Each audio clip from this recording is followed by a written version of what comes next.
for them. And so I think that we should, now is the time to be resolved, to show resolve, to stick with Ukraine. Ukrainians are not worried about this, by the way. I mean, there's all kinds of commentary coming out of Ukraine with their typical sort of humor. And I think that, we should not start to waver now just because Russia did this. That's exactly what they want. And when you say that this new announcement, the allowing of attackers to be used within the Kursk area, I mean, I suppose we don't actually know what the real restrictions are because they haven't actually been announced, have they? But do you think, I mean, when you've seen what's happened so far, the targeting of the artillery depot in Bryansk and the targeting of the concentrations of North Korean and Russian troops in Kursk, and you're saying that irrespective of that, it's not allowing Ukraine to defend itself. What do you think the point is and what the gain is here? Is it military? Is it political? What is it? So, of course, the benefit of long-range precision weapons is that Ukraine can use them to destroy headquarters, logistics, artillery, the things that are necessary to enable the mass, which is the Russians' only advantage, mass tens of thousands of troops. They have to have headquarters, artillery, and the logistics, ammunition for that artillery in order to help this massed infantry move forward. So this is why precision is so important, and the ability to reach a place like this ammunition storage site in Bryansk, or apparently headquarters that was hit yesterday by several storm shadows. These are exactly the kind of targets that Ukraine needs to be able to hit to defend what they have achieved in the Kursk bridgehead. Now, the other things that they would want to hit, of course, and which I think we should be helping them hit, are the sites from which these air raids originate, whether they're missiles or aircraft carrying missiles or drone strikes. Their point of origin needs to be hit. In other words, as General Breedlove says, it's better to kill the archer than try to intercept all the arrows. And it is being framed by some... Before she goes to her next question, I just want to say that the equity market right now is trading at 59.50, so that's the S&P 500. Oil is trading below $71 a barrel at 70.75, and the dollar continues to strengthen compared to the euro, and that trade, that euro to USD pair is trading at 1.039. So dollar strengthening, there is a strengthening of oil, and the equity market, right now is trading at 59.52. Again, I still have a target of 5,800 or 6,000 for the S&P 500 by year end. VIX is trading at 1644. So the ones that I'm doing an experiment here, this is all live, so the ones that are on the larger channel see just a video. The ones on the other channel on YouTube can see the dashboard. It's all live. Previous recordings, it was a morning recording that I posted later. So this is an experiment. I apologize if there's some hiccups to it. The ones that are watching the dashboard, someone said that it was hard to hear. Hopefully you can hear me better. Just chime in just to test the audio, because again, this is a whole new setup, and I'm still tweaking it. Maybe I have to speak a little louder, I'm not sure. So just chime in the chat box just to make sure that you can hear me for the ones that are watching the dashboard version. Okay, with that I'm gonna go and continue on with Times Radio. Commentators, as a move by President Biden in the last weeks of his presidency to do something, to be seen to do something, perhaps also to hand something for when the new Trump presidency takes over that could potentially be used in any kind of negotiations as some kind of leverage. Do you see it that way at all? I think there's two or three things that are at play here. I have been frustrated all along, as have many others, that the administration did not do more sooner to help Ukraine to be more decisive instead of this very, very gradual approach, sometimes referred to as escalation management.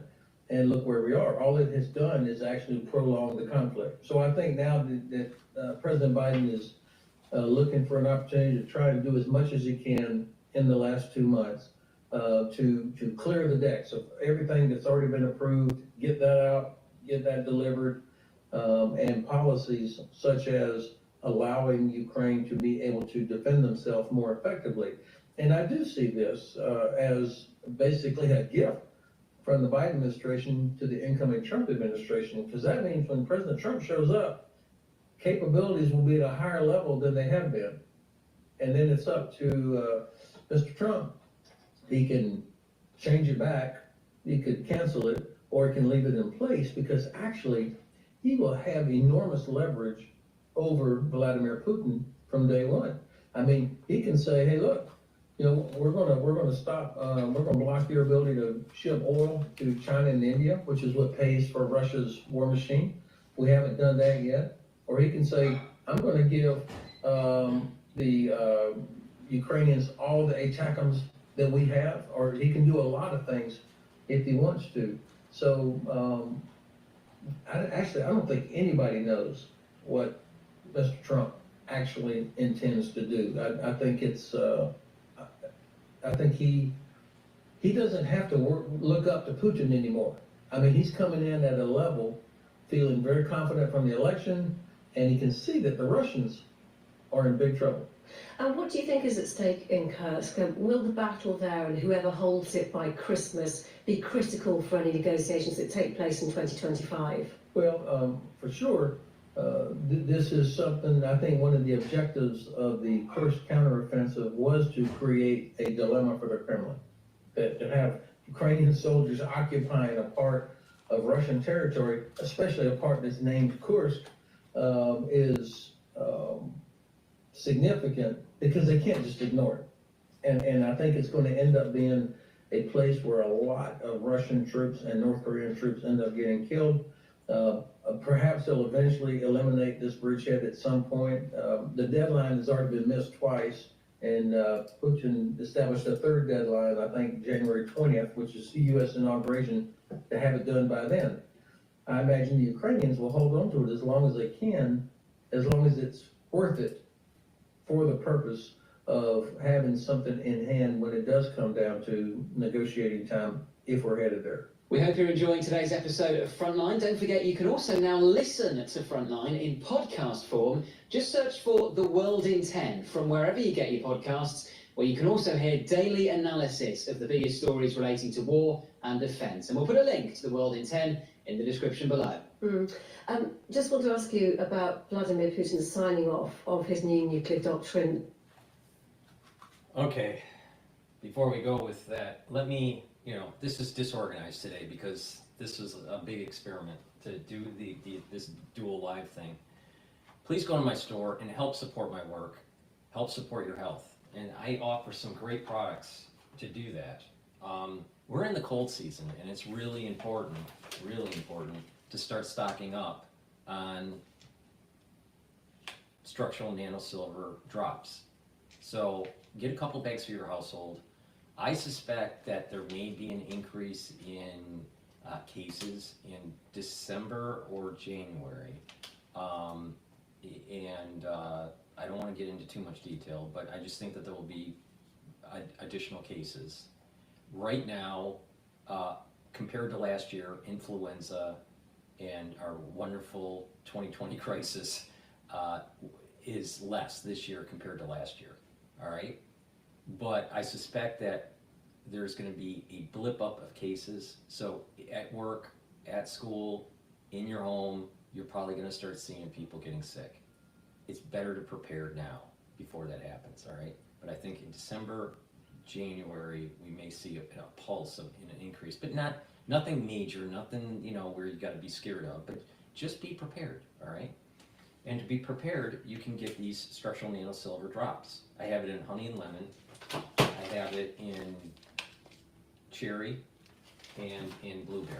So just get a couple bags for your household. The moment you have that irritation, take it right away.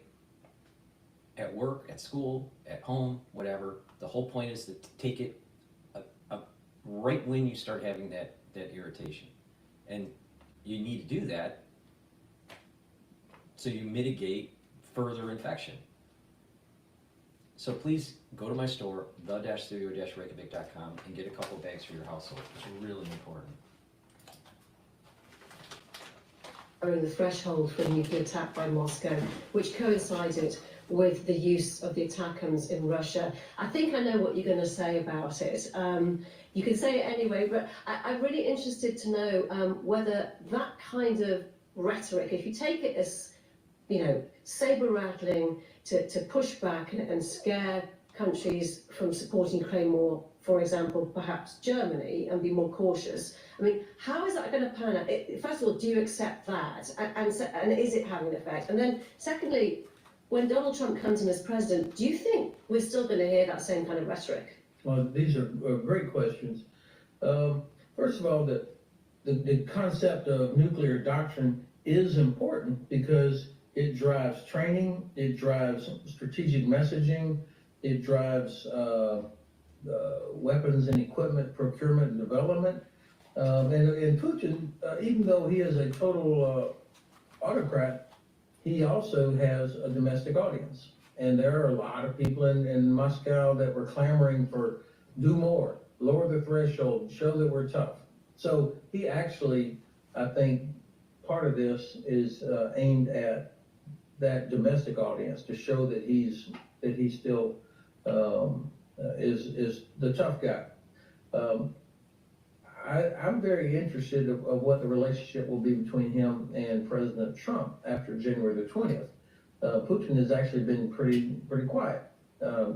Unlike many other world leaders, he's stayed off the net. I think he's confused or trying to figure out what a Trump administration will be like, just like we all are, looking at the people that are being nominated for various positions, and trying to look at who's the number 2 person in all those cabinet posts that will really be the ones driving policy, in my view. So I think he's probably having to deal with the uncertainty of Donald Trump right now. In terms of the appointments that we know that his choices so far, Donald Trump as president, or president-elect for now, what can you read into how policy will be adapted or pursued or developed for Ukraine? Well, of course, I have my great hope for the administration actually lies in the Congress. The senior Republican leadership is by and large pro-Ukraine, pro-NATO, pro-transatlantic, and I think that they will be in a place that they could actually moderate or influence U.S. policy towards Ukraine, U.S. policy towards Russia. That's certainly what I am anticipating. I think they'll be able to convey that, look, don't turn your back on Ukraine. This is important for us. It affects our economy. It affects how China views our will, all of these things. So that's what I'm counting on, is the Congress to play a role. Now, obviously, from the campaign, Vice President-elect Vance was a very, very harsh critic of Ukraine.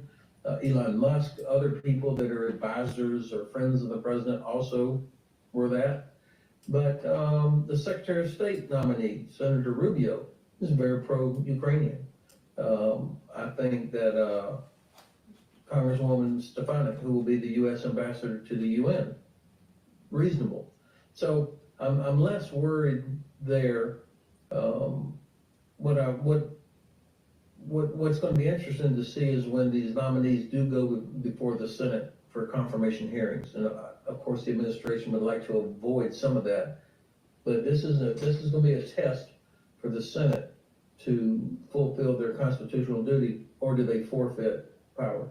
And of course, the election of Donald Trump has raised questions in Europe as to how it will continue to support Ukraine should the US want to stop doing so. Which European leaders do you think, and are you looking to be the most persuasive towards the president when he comes into his job? I think that there's kind of a shift of the center of gravity of security and defense in Europe that's moving towards the east. And it would be leaders like Alex Stubb from Finland, Donald Tusk from Poland. I think Prime Minister Meloni from Italy is a real force. And I believe that after the elections in Germany in February, we're going to see Friedrich Merz as the new Bundeskanzler. I think he will change the trajectory. I want to just pause what he's saying and go in.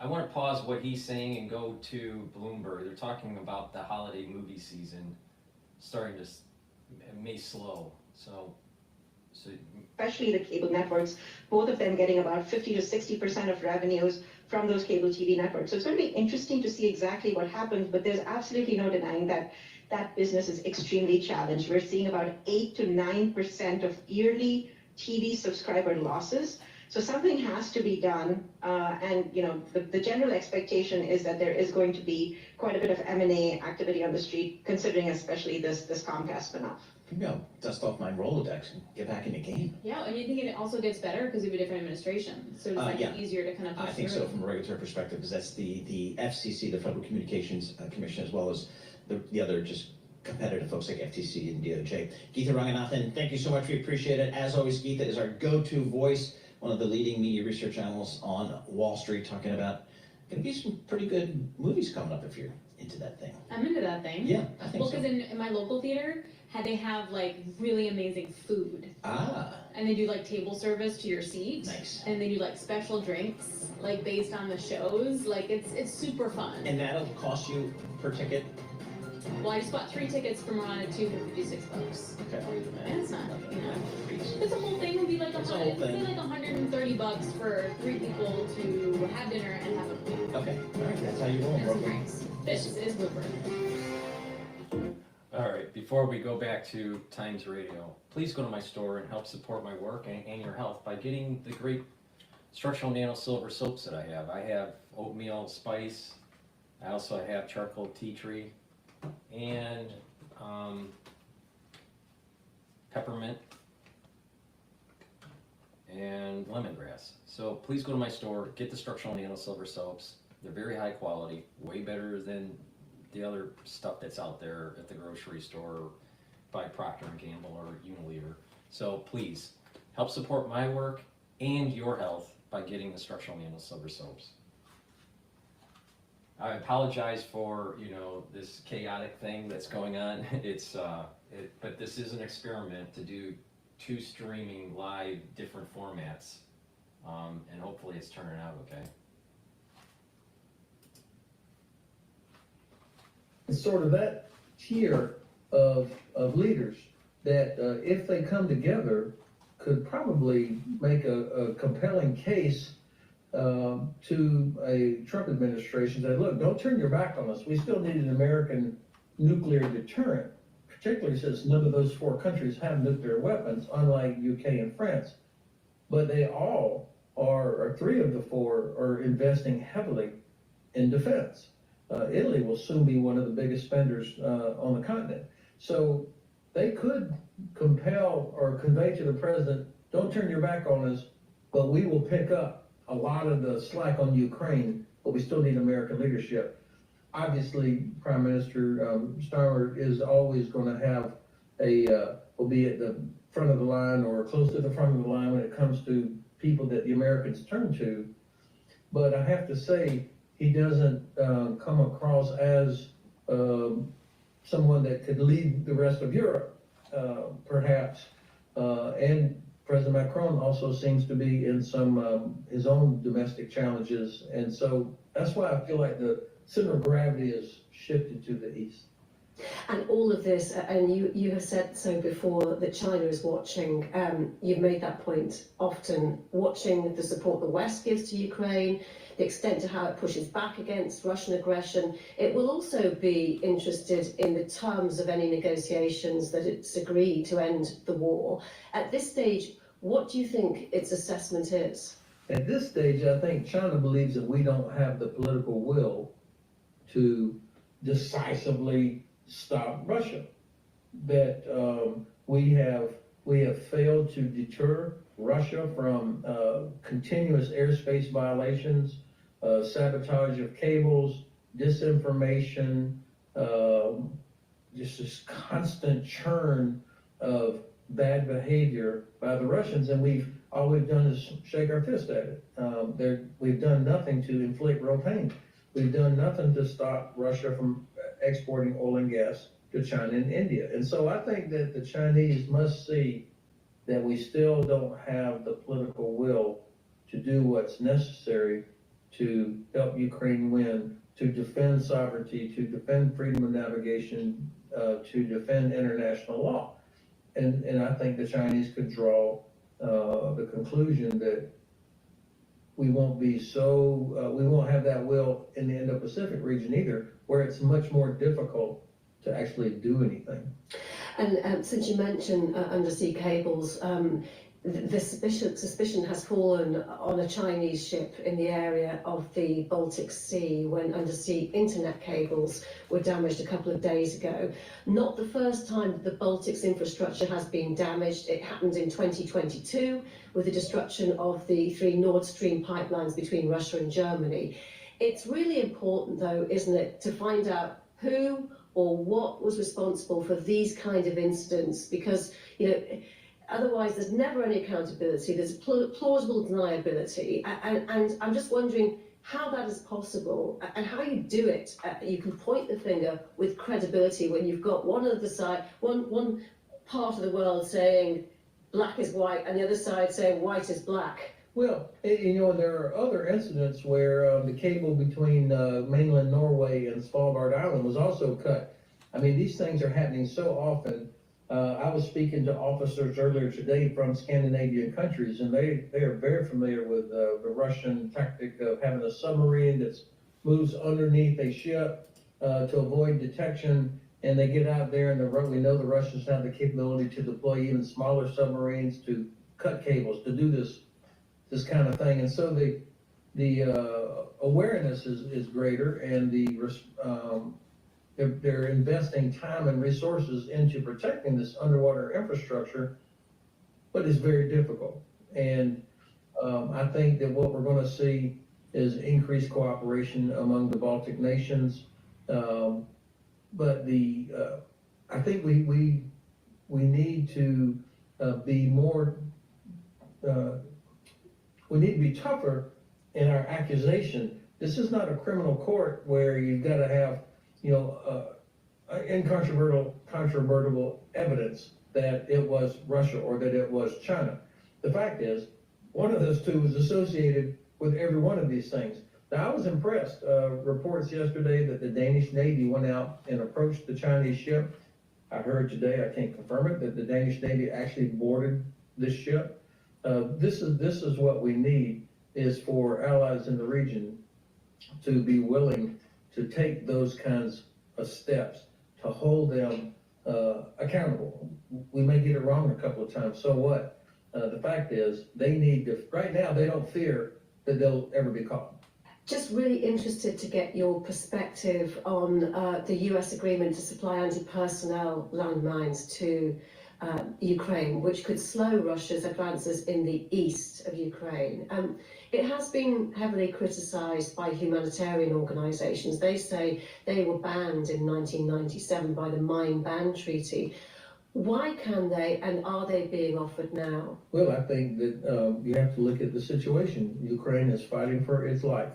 It has a very long border with an enemy that has tens of thousands of troops and is seemingly willing to keep expending those troops, trying to overwhelm Ukrainian defenders. I think this is entirely a legitimate use of a weapon to defend themselves against Russia. And I think that the biggest concern about various types of landmines is that if they stay in the ground forever, or if there's a high dud rate or something like that, that you end up creating a real safety hazard for farmers, for children. All true. It's absolutely true. There is a danger to that. There's no denying that. I would say that what has been provided are a type of capability that has a very low dud rate. It is not the worst case, but I can feel, even as I'm trying to explain it, people will be going like, what? So there's no denying that there will be a risk. But at this point, this is where you say that the greater importance is helping Ukraine defend itself against Russia and its unprovoked attack. And you know, it's 1,000 days since February 24th, 2022. Before I have her continue on, I have activated the spaces on X, so you can call in live and tell me what you think is going on in Ukraine, or with the economy, or with Trump and the nominations, or Congress. All right? So to do that, go to X, go to my feed, and you'll be able to see, it's called Telemetry Episode 29 live stream call-in. So you can call in if you want, and give me your take on what's going on in the world. And the reason why I'm doing this is I want to do this live, capture what the news is, give you a little bit of my take on it, try to, explain on how to improve your health, but also to get your feedback on the news instead of me just, pontificating about it. It's important to get your opinion. But to do that, to do the call-in, go to X on my channel there, my feed, and follow the spaces that I just activated. It's Telemetry Episode 29 live stream call-in, and just raise your hand, and I'll let you on.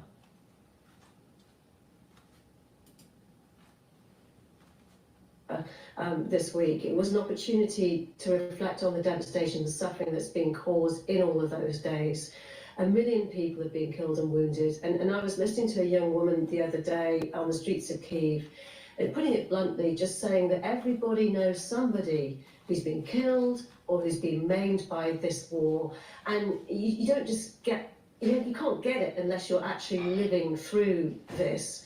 And in Russia itself, the Times newspaper, it's reporting that Russians are turning to alcohol, and that they've had a record 1.84 billion litres of vodka being sold between January and October this year. Now, you can say that they're not comparable, those kinds of suffering, but it does look like everybody is losing right now. Well, yes, in a way, I can see why you would say it like that, but I would not say the Russians are turning to alcohol. I mean, they're pretty famous for that having been a part of their lifestyle and culture for a long time. Nonetheless, the biggest loser will be the country that fails to defend itself, and for us who don't help Ukraine defend themselves. This war started 100% because Russia invaded it. This was unprovoked. And I think, we have to think about what really is important for us. If Ukraine fails, there will be millions more Ukrainian refugees going into Western Europe. If Ukraine fails, the continued disruption of grain and oil and gas shipments will continue to affect prices in UK, in the US, and across Europe. If Ukraine fails, you could end up in a situation where NATO countries come face to face with Russia, which means a broader war. And if Ukraine fails, it will be because we allowed it to fail. And the Chinese will say, okay, the West does not have the political will to defend what it claims is so important. Mm-hmm. And you've I think that's a good point, that this might be a canary in the coal mine from the Chinese perspective with Taiwan. That if the United States doesn't continue on the war effort and fight Russia, then China has more probability of being able to invade Taiwan, and the United States won't do anything. I personally have the feeling that the United States is more concerned about naval freedom of navigation than really what's going on in Ukraine. So whatever happens in the Pacific Theater, I think we're going to be a little bit more steadfast in protecting Taiwan. That's my estimation. That's also my hope, because I think that if we do not have a strong footing in the Asian theater, the Pacific theater, that we're going to lose our hegemonic power and lose freedom of navigation in that region. That's huge in terms of the global economy. Not so much with Ukraine and Russia. All right. But I could be wrong. But I have a feeling that the United States would be a little bit more steadfast with the Pacific Theater. My problem is that, I'm not a big fan of supporting the Ukrainian war. I think we have spent way too much money. We should stop trying to grow NATO and try to de-escalate the issue in that region. I feel as though our international foreign policy has been a big cause of this, going all the way back to the fall of the Berlin Wall and the mismanagement of the post-Cold War. The United States mismanaged it. We became hubris, unfortunately, and now we're living through it. Now, if you want to share your opinion on that, please go to X on Spaces. The Space live stream is Telemetry Episode 29 live stream call-in. You can call in and give me your opinion on it. But before we go back and finish what he's saying about Ukraine, please help support my work and help support your health by getting the deodorants that I have on my store. I partnered up with Rainbow Herbals, and we've developed these deodorants that are very high quality and dual purpose. They're for males and females. The deodorant here is the citrus version, and I also have one in peppermint, lavender, and tea tree. These are very high quality. They're dual purpose. They help to detoxify your body, but also you use them as a deodorant. All right. In addition, it's for males and females. These are made from essential oils from the Himalayas. Very high quality ingredients in these bars. You won't be able to find something like this, somewhere in the store, in your regular store. So please go to my website, the-studio-reykjavik.com. The link is in the description of this video and all my videos, and get a couple bars for your household. Help support the channel, help support your health. It's a win-win. These are very high quality. Please go to my store and get the deodorants.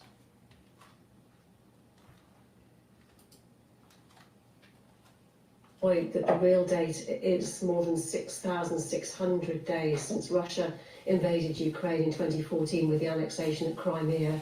That was when you were Commander US Army Europe. Did you ever foresee at that moment the potential for this to become what it looks like it is today? It's an era-defining conflict. Well, of course, I did get called out after I tweeted that number that my math was off by a couple of thousand days, which is true.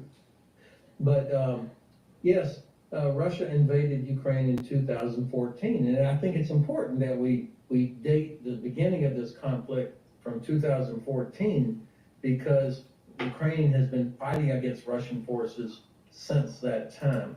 And has World War I ever finished? Probably not. Does any wars really finish? Historians like to delineate, have a nice delineation, one era to another era. The war ended here, the war started here. But do they really end and start on those dates? Probably not. I would say you can roll this thing all the way back to the fall of the Berlin Wall. And the negotiations between the Soviet Union, or the crumbling of the Soviet Union, and the United States. And the understanding, the intellectual understanding that NATO was not going to expand to the east. But it did. So was that negotiation by Gorbachev and Bush Sr. that starting point of where we're at today? I would say yes. So it wasn't 2014. It was the fall of the Berlin Wall. The large-scale invasion, of course, is when it got to such high intensity, began in February 22. So thank you for reminding that this war has been going on quite a long time.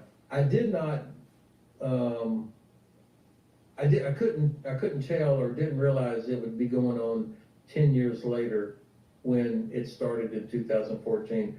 I was pretty sure that the Russians were never ever going to live up to any agreement under the Minsk process. I mean, we saw that. We had American, British, Canadian troops that were in Ukraine helping to train Ukrainians beginning back as early as, I think, 2015. So we were watching this. In fact, we even changed our own training because we saw what the Ukrainians were dealing with against the Russians. So it caused us to change how we approach war fighting and to help kind of shake us out of our counterterrorism mindset. But I think I did not anticipate the ferocity of the air and missile strikes against civilian targets that we have seen. You're obviously, as I said at the beginning, you're retired from your post now, retired general. What keeps you supporting Ukraine? What motivates you to be a strong advocate? Well, obviously, their story, what we see of Ukrainians, the resilience of the population, their determination, that's inspiring. But what keeps me focused on it is what I had said earlier about why this is important for us, why this is important for the United States, for the UK, for the rest of Europe. The refugees that will come pouring in and will affect the European economies, the potential for a war spreading to include NATO countries, which means all of us will then be in it, the perception by China, all of these things have long-term ramifications for our security and our prosperity. Ukraine is bearing the brunt of this, and all we have to do is decide we want them to be successful. And I think that's what we ought to be doing.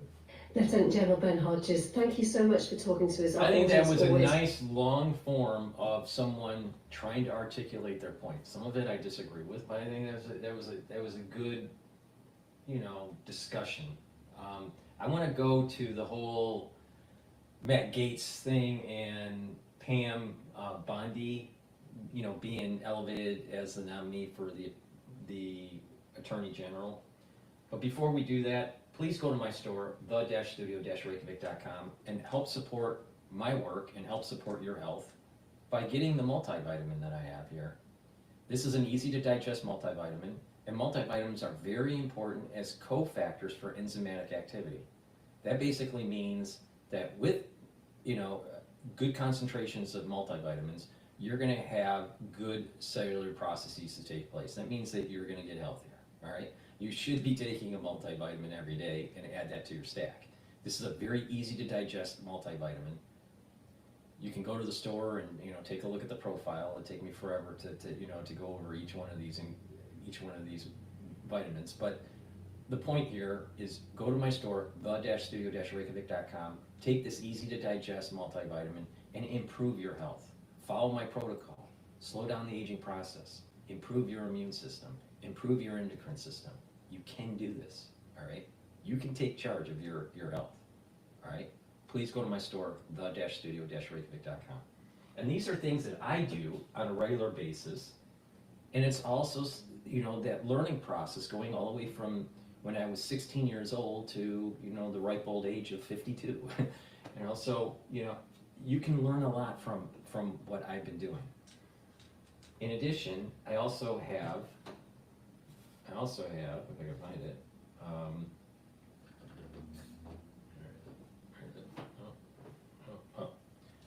probiotics. Probiotics are really important. I have two types. I have a powdered version, which I take with my lunch. There's a little scooper, you just mix it with your food, or you can mix it with filtered water. And a VeggieCap version. This veggie cap version, you know, is you know, easy to take, you know, to work or whatever, and you know, you don't have to mix it with food or with water. But I have different customers and they prefer different ways of using it. So get the probiotic powdered version or the veggie cap version. But they're both very high quality. And it's important to take probiotics. Why? You need probiotics to reset your gut biome so it reduces inflammation in your gut. And by reducing inflammation in your gut, you're reducing the chances of leaky gut syndrome.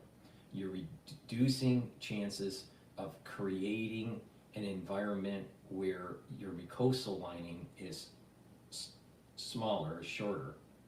And when you have a short mucosal lining in your gut, you can get sick quicker. And mutations can happen in the crypt in your gut when there's high inflammation and your mucosal lining is poor. So having a good gut biome is going to protect your gut. It's going to improve your metabolism and improve the communication between your gut and your liver. Your liver detoxifies your body, and it also helps with metabolism. And it creates lots of different chemicals and that your body needs. In addition, your gut also communicates with your brain. And depression can be associated with poor gut health. Mental acuity can go down if you have poor gut health. So you want to, gut health is a major point where you need to boost and improve, and you'll start noticing your hair's better, your skin, your nails, your eyesight, your mental acuity, your metabolism. It starts in the gut. So please go to my store, the-studio-reykjavik.com, and get the powdered probiotic or the veggie cap version. Take it every day and you're going to start noticing a difference. But when you take other stuff with this, called a stack, and you follow my anti-aging protocol and longevity protocols, you're going to start noticing your energy levels are getting better, you're thinking faster, you're soaking up free radicals better, your metabolism is better, you have more lean muscle, and what's going to happen is that you're aging slower. But it takes some time and some diligence, but it can be done. Please go to my store, the-studio-reykjavik.com. All right, with that said, let's see what CNN has to say about Pam Bondi.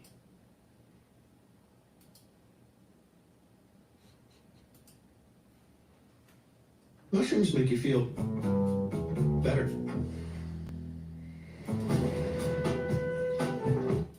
Former personal attorney previously to Donald Trump, Jim Trusty, is here. And Jim, what do you make of what Ellie just brought up there? I mean, you obviously represented Trump previously, but you also ran the Justice Department's organized crime section at one point. Do you think having multiple people who previously represented Trump at the top layers of the Justice Department is an issue? Not particularly. I mean, look, there's a couple of things. The Attorney General position, which I view as a very, very important position for the country, you know, from being around criminal justice for 35 years, from being at the department for 17, you know, I view it as a critically important job where there's a great need for independence and competence. But historically, you had a president that picked his brother. More recently, you had a president whose AG said, I'm his wingman. So this idea that they're going to be thoroughly, perfectly independent is always a little bit of a myth. You do want a strong personality, somebody that will stand up for what's right. I'll tell you, my criteria, though, drifts from where you guys are. What I would say is, number one, the president clearly wants somebody who's willing to throw a grenade under the tent. You know, somebody who is going to blow up the politicized culture. And I'll tell you, I think that's right. I think they need someone who's going to go in and say, That's exactly what we need, and that is exactly what Trump wants to do.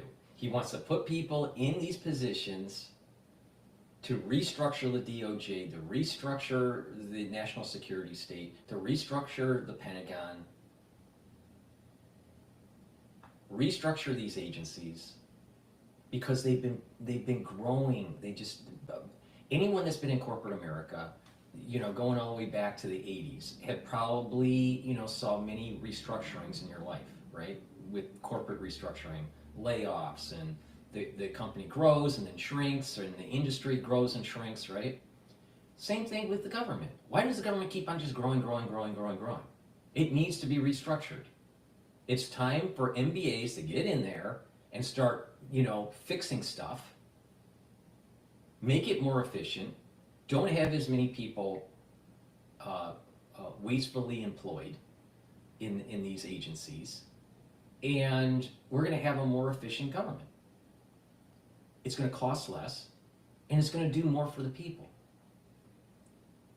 But what's happening is that you have individuals that are part of this national security state that's been inculcated throughout their whole career on what to believe when they go to Kennedy School at Harvard, all right? They're told what to believe, and then they get into the Pentagon, and, they have a certain mindset.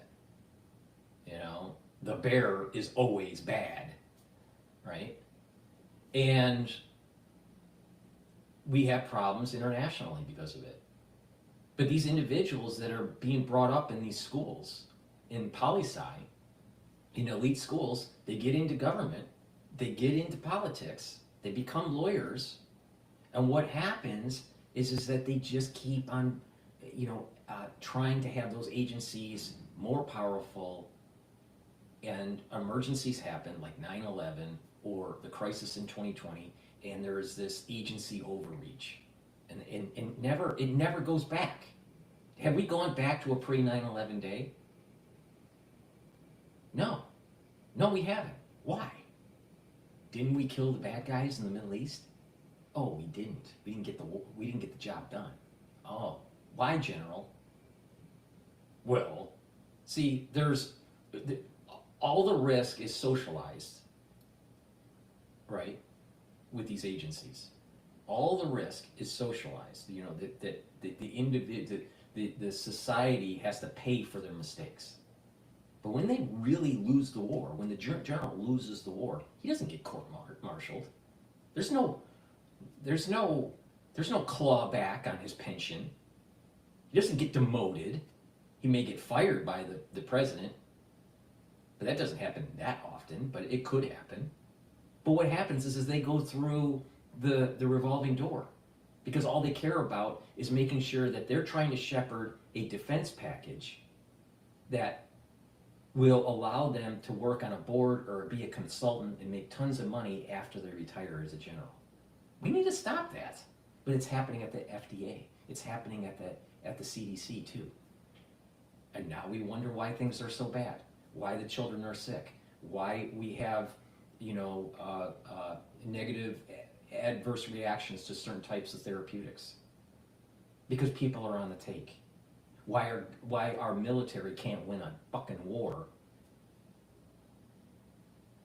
Because our military, our generals are on the take. The regular soldier, they're doing their job. They're doing what they're told. They're trying to win the war. They're trying to do the right thing. But their generals, they don't care. They don't care. Do they really care about, the regular soldier that's coming home and they're having a problem, socially, or getting a job, or finding a home, or having, problems? No, they don't really care. The general cares about that golden parachute that he's going to get when he retires. And they got all those medals, all those participation medals as a general. But a lot of those medals, a lot of those war medals, are when they were in command and they lost a war. Those are the facts. Now, I'm not anti-military. By far, I'm not. I support the military. I believe that our armed service men and women need to be held in esteem. That means, forever, to make sure that their health care is provided for free, because they serve their country, especially if they've been wounded. But we don't have that. We don't have that. We got generals that make sure that they get on Raytheon boards. We got generals that make sure that they pontificate on CNN. The system's broken. So we need people to come in and fix it. What's happening is that CNN is aligned with the national security state, because as part of the Smith modernization, to try to get you to think a certain way called manufactured consensus. And they want you to think that Trump's evil, anyone he brings in that may be a loyalist is evil, and that the status quo should continue. But it's quite the opposite. We need people that are hell-bent on restructuring the national security state. Because DrPaulCottrell wants America to go to a pre-9/11 day. I want to see our agencies not have as much power as it has. And I would say that most Americans, if they really think about this, agree with me. Me hear about all the misconduct that was affiliated with the Trump investigation and others to find out if heads should roll. But beyond that, every morning, and Ellie knows this too, every morning like 7:30, the Attorney General gets a briefing where they're being asked questions about what do we do on this terrorism case? Do we have enough to pull the trigger? Or what about this counter-espionage? Or what about this senator? And those are really nuanced, difficult questions of procedure and judgment. And I like the thought of someone with some prosecutorial experience. And Bondi may not have had that level, that exact altitude, but I think she's pretty well equipped to do the daily job that's so important, and that's frankly much more important than kind of bald notions of political allegiance. So you do think Pam Bondi is a good choice for this role? Look, I think, for me, and maybe it's a function of me being old, I value experience. I like people that have some inside experience. I know you don't want somebody from the swamp to manage the swamp, but I like the fact that she's got serious prosecutorial experience. She's obviously a political figure and a media figure too, but 20 years in a large state handling an office with significant cases and being in the trenches trying cases, those are good signs from my perspective. Can whoever Trump puts in at the DOJ, I mean, it's very clear, as you just pointed there, about someone who would go in and throw a grenade into the department. Can you do that though, and do the actual work of the Justice Department, which is maintaining that layer of independence that has existed, but also you're managing 93 U.S. attorneys, the FBI, the DEA, ATF. It's a lot of employees. Can you do? I mean, I think that's the question of what. I'll tell you, these people are so freaking stupid at CNN. When you are a high-level manager, all right? I worked in corporate, all right? I worked for big companies, all right? When you're a high-level manager, what happens is that you have other managers under you. So, yes, in theory, the CEO may have thousands of employees under them, all right? But they don't manage 1,000, 10,000, 20,000 employees. It's called direct reports. And the number of direct reports that a CEO has is much smaller, because that's how you manage an organization. You delegate. If you were managing direct reports of 20,000 people, your company would implode. Not only that, you'd go crazy. So you have a CEO, right? And then you have, other C-suite individuals like CFO and COO and all that. And then they have department directors and associate directors and mid-level managers all the way down to, the shop guy, right? But it's all about direct reports. And as long as you know how to set the goal of the organization, what the mission is, what's the strategic plan, you set the organizational structure, and you monitor monthly, weekly, daily, whatever, the performance of your direct reports, and they do the same under them, then your company will be efficient. You don't manage 20,000 people. You manage direct reports, and those direct reports have direct reports, and so on and so on. I am so tired of dealing with stupid people.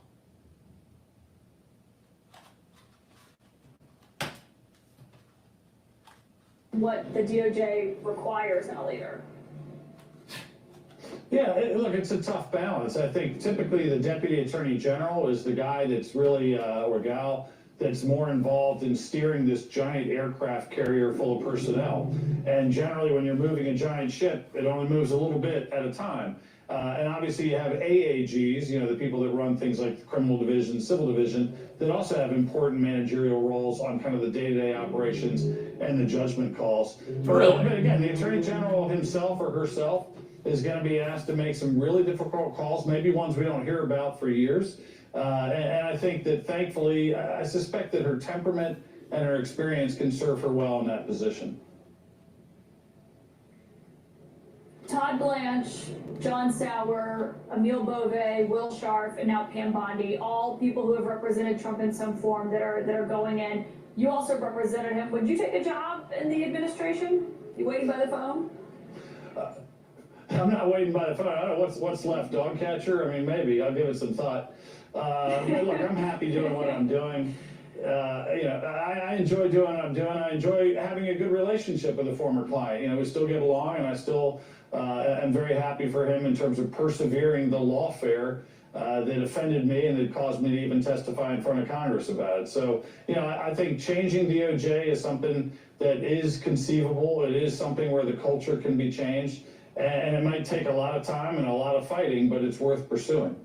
Former Assistant U.S. Attorney Ellie Honig. Ellie, Pam Bondi is not a household name. So they're switching to a new person here that they're going to interview. Please go to my store, the-studio-reykjavik.com. Help support my work and help support your health. Take my advice. Follow my lead.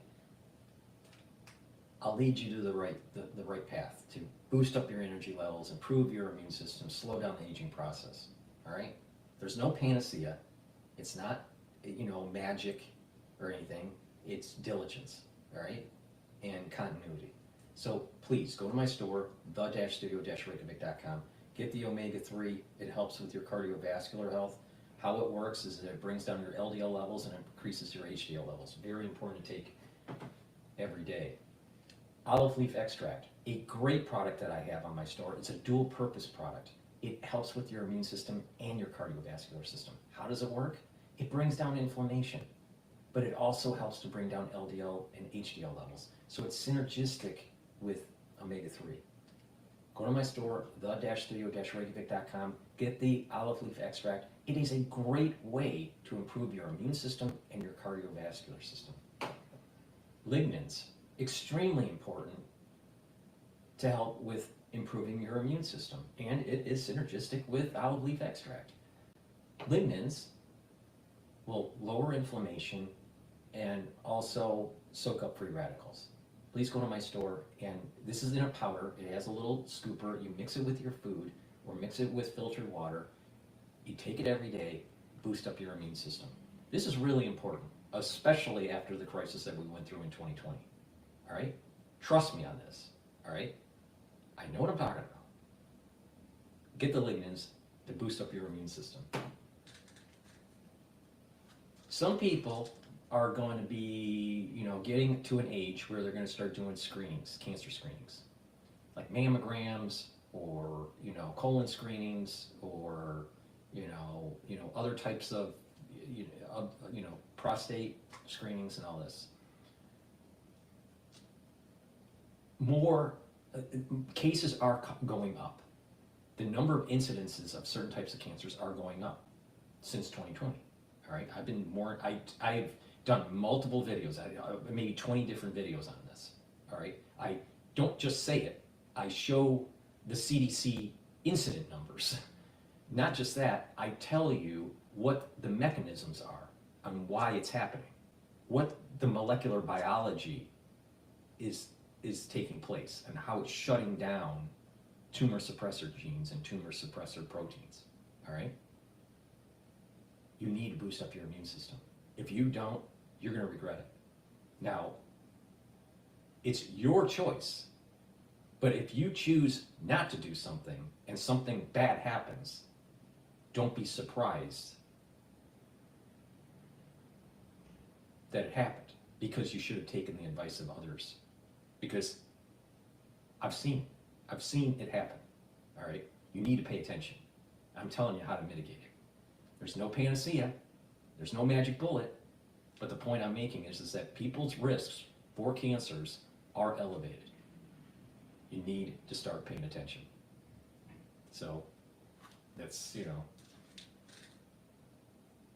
unfortunately, there are so many people out there that don't pay attention to people's advice, especially when it comes to their health. And what happens is that they'll start listening once they start having problems.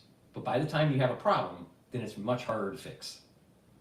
It's like, a mechanic comes to your house and they go, you know what? Let's say it's a neighbor, and a mechanic says, there's something, I hear something with your car is not right. Maybe the timing, or maybe the pistons aren't moving in the engine right. And, if you let me look at it, I can fix it for you for a low cost.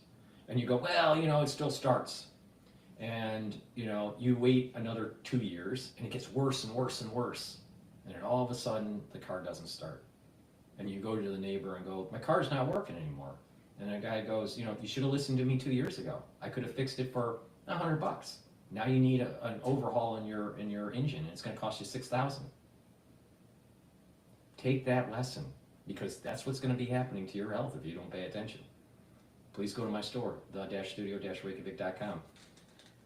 As we get older, our pancreas doesn't function as robustly, all right? And it's important to supplement so we reduce the load on the pancreas. Digestive enzyme complex helps with that. This will help break down carbohydrates, proteins, and lipids, so you can absorb the nutrients, reduce the stress on your pancreas, and that way, you won't have some of the digestive issues. Right? If you work out, let's say you're young and you're really super healthy, the digestive enzyme complex your muscles quicker. Please go to my store, the-studio-reykjavik.com, and get the digestive enzyme complex. Okay, so let's continue with CNN talking about Pam Bondi being the new nominee for Attorney General. Everyone, obviously those of us in Trump world know her very well. When you look at her qualifications, how does she compare to previous picks for Attorney General? Well, Caitlin, she's way more qualified than Matt Gaetz. Let's start with that. Last week when Matt Gaetz was announced as Trump's original pick, you and I said there's two main things you have to look at: qualification and independence. So on the first of those qualifications, Pam Bondi is, without a question, qualified to be Attorney General. She's been a prosecutor for 20 years in Florida. For 8 of those, she was the Attorney General of the state. That's a very big, very complicated job, and that level of experience is on par with or better than most United States Attorneys General that we've seen over the past 50 years or so. When we get into independence, though, things get a little more complicated. Now, there's nothing wrong or unusual with an Attorney General who shares the same politics and ideology as the president. That's the way these things work. But I think the big problem with Pam Bondi is she was a vocal 2020 election denier. And I think that raises legitimate questions about her independence and her credibility, and I expect that to be a sticking point when she goes in front of the Senate. But I guess the question... If you have an opinion about something and it goes against the national security state, you're evil. Amazing. Has the curve changed? We all know when we were in school, you got graded on a curve in some cases, and it would help you a lot with what ultimately how you scored. Could that be a dynamic here, given maybe 4 years ago or 8 years ago, she would not have been a conventional choice for Attorney General, but in the dynamic of who is being put up for the cabinet now, I think that's a question of whether that changes this. You know what CNN should be saying is that she's a qualified candidate and she's a female. And it's a great opportunity for young females to see that someone, can reach to higher levels of government and do an adequate job. No. But if it was a Democrat that did this and elevated a woman to the Attorney General, it would be all over the news and how important this is for the female establishment and feminism in general. The same thing happened with the Supreme Court. They demonize when the Republicans put a minority into power. But they put a Democrat on a pedestal if they do it. It's crazy. It's crazy. And of course CNN, promotes that crap. I can't stand this news anchor. Absolutely can't stand her. Her voice just gives me a headache.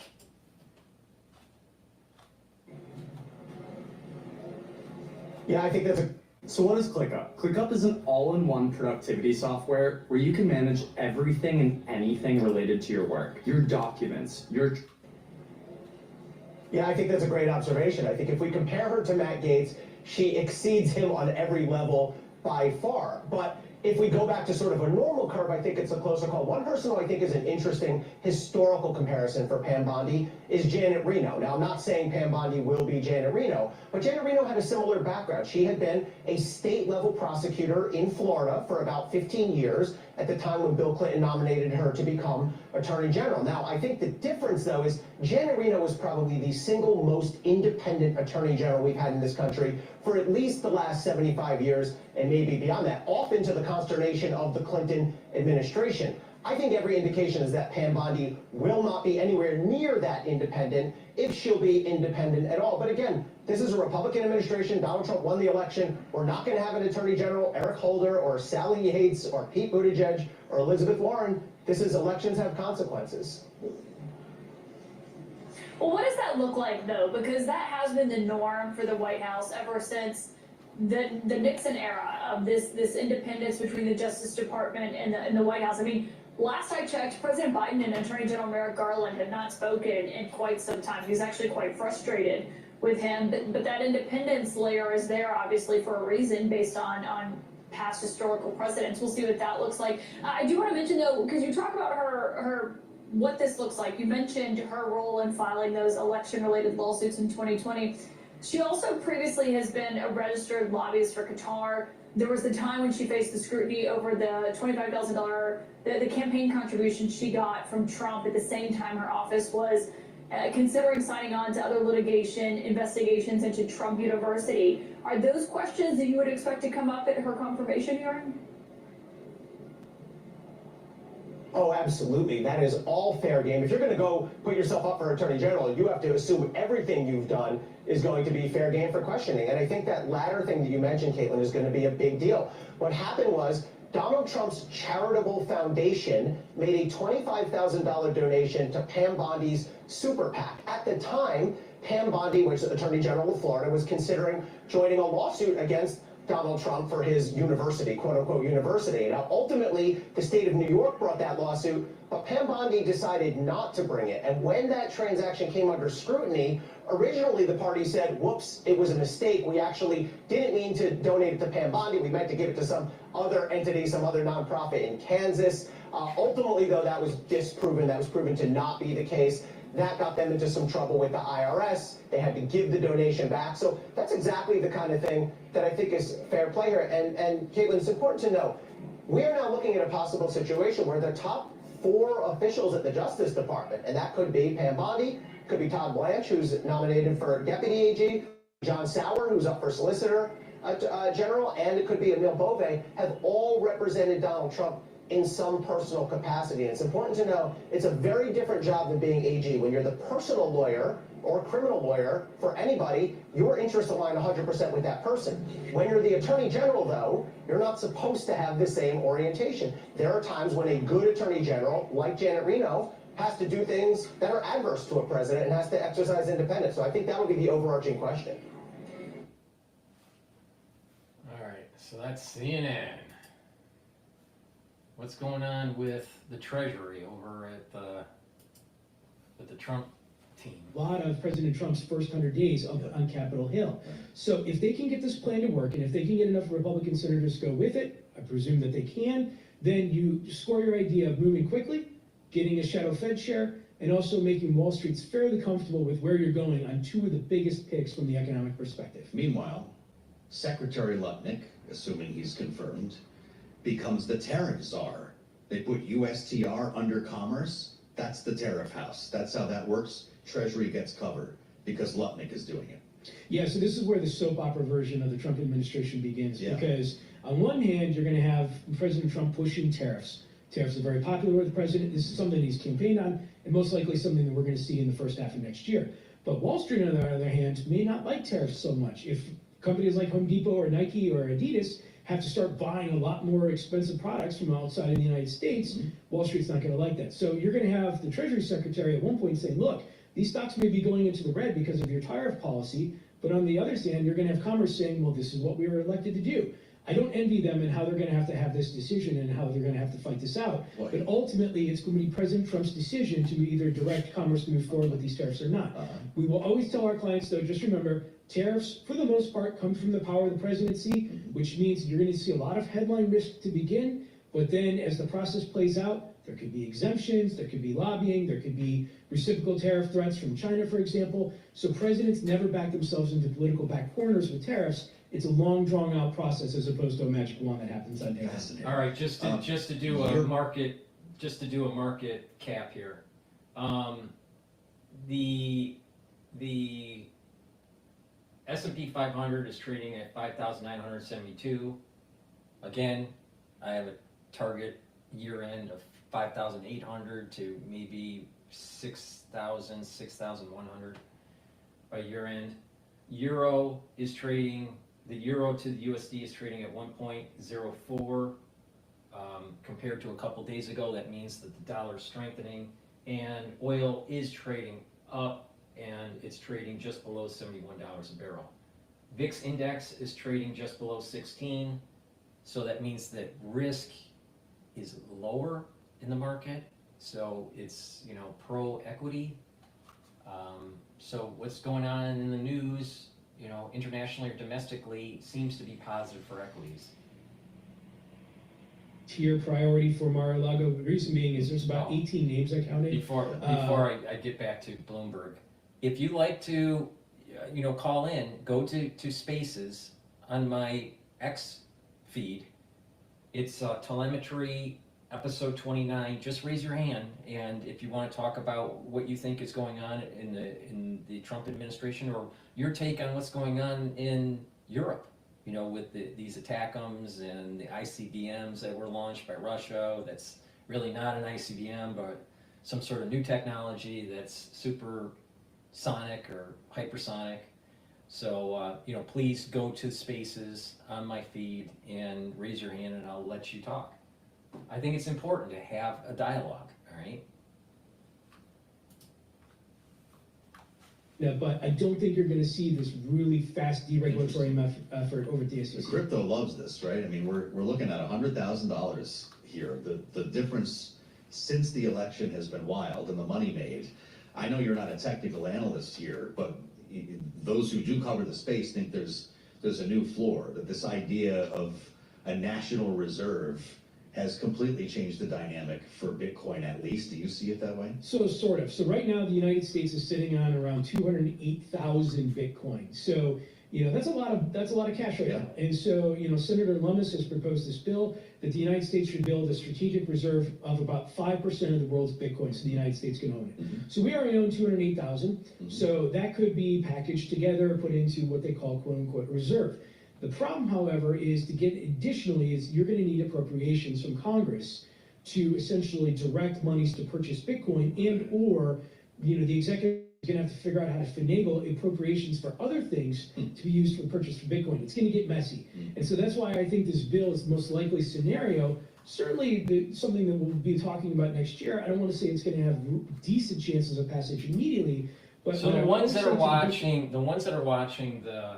the dashboard, I added to the watch list BITO and BITI. These are ETFs for longing Bitcoin and shorting Bitcoin.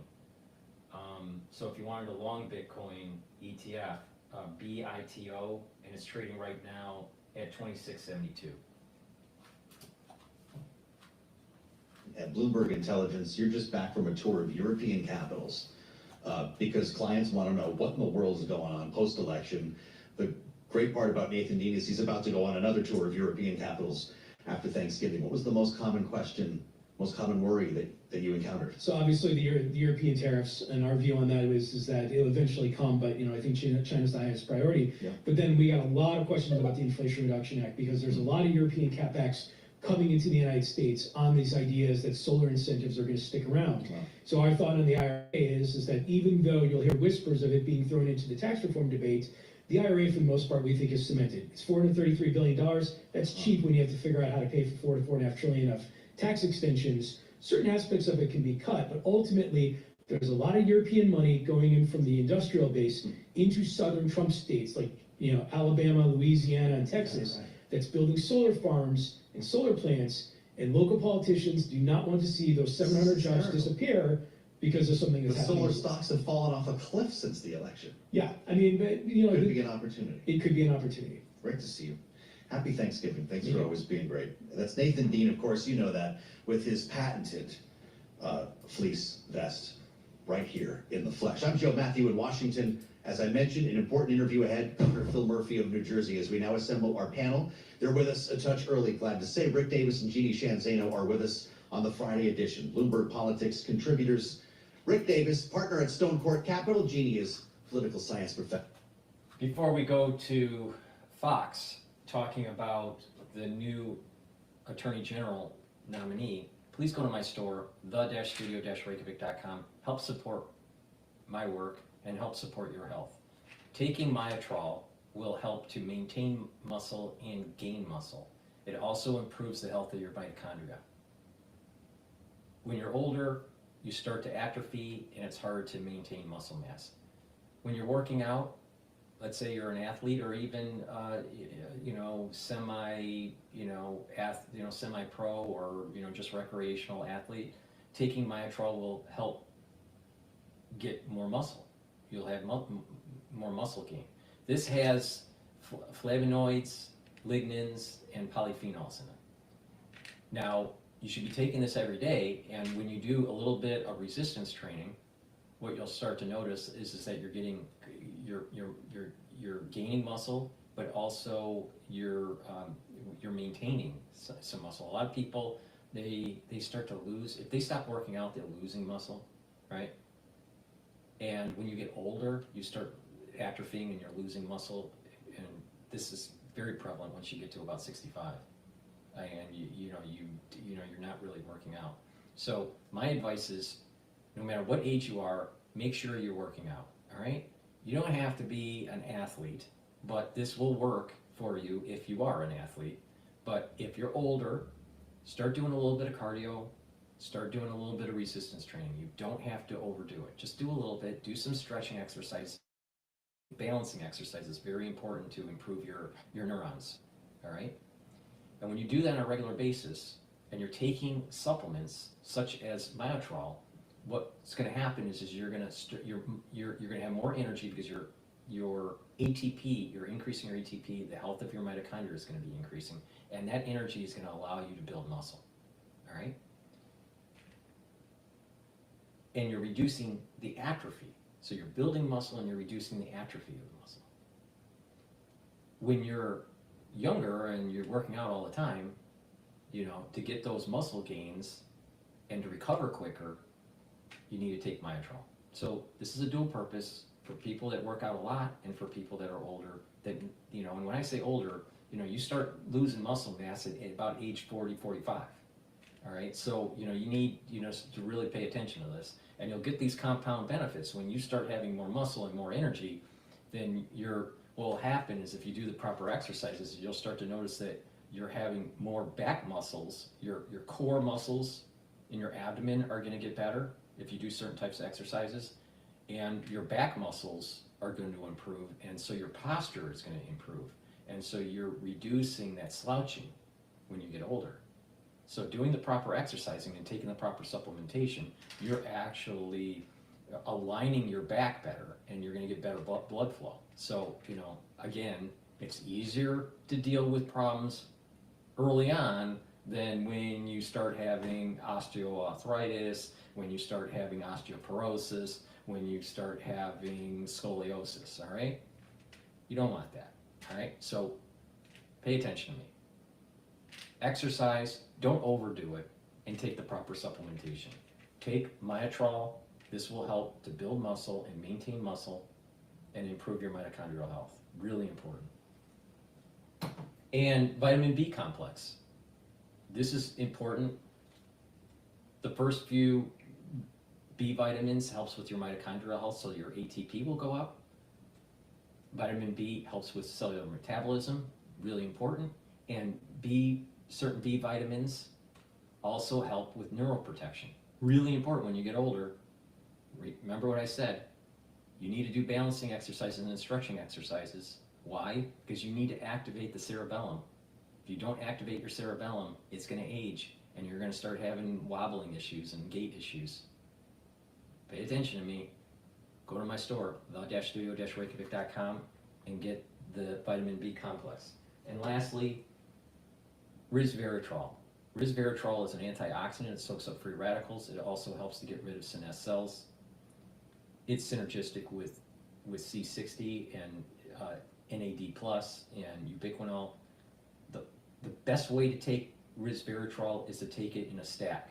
Take it with C60 or NAD+, or ubiquinol. Go to my store, the-studio-reykjavik.com, and get the resveratrol. I've been taking resveratrol for decades, all right?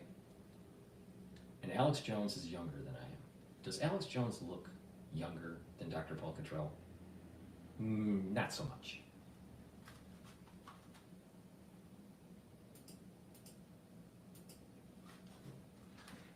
Elect Donald Trump nominating longtime ally and former Florida Attorney General Pam Bondi to serve as Attorney General in the United States in his second Trump administration. This after Matt Gaetz withdrew his name from consideration. Here's Bondi with me on this program back in May.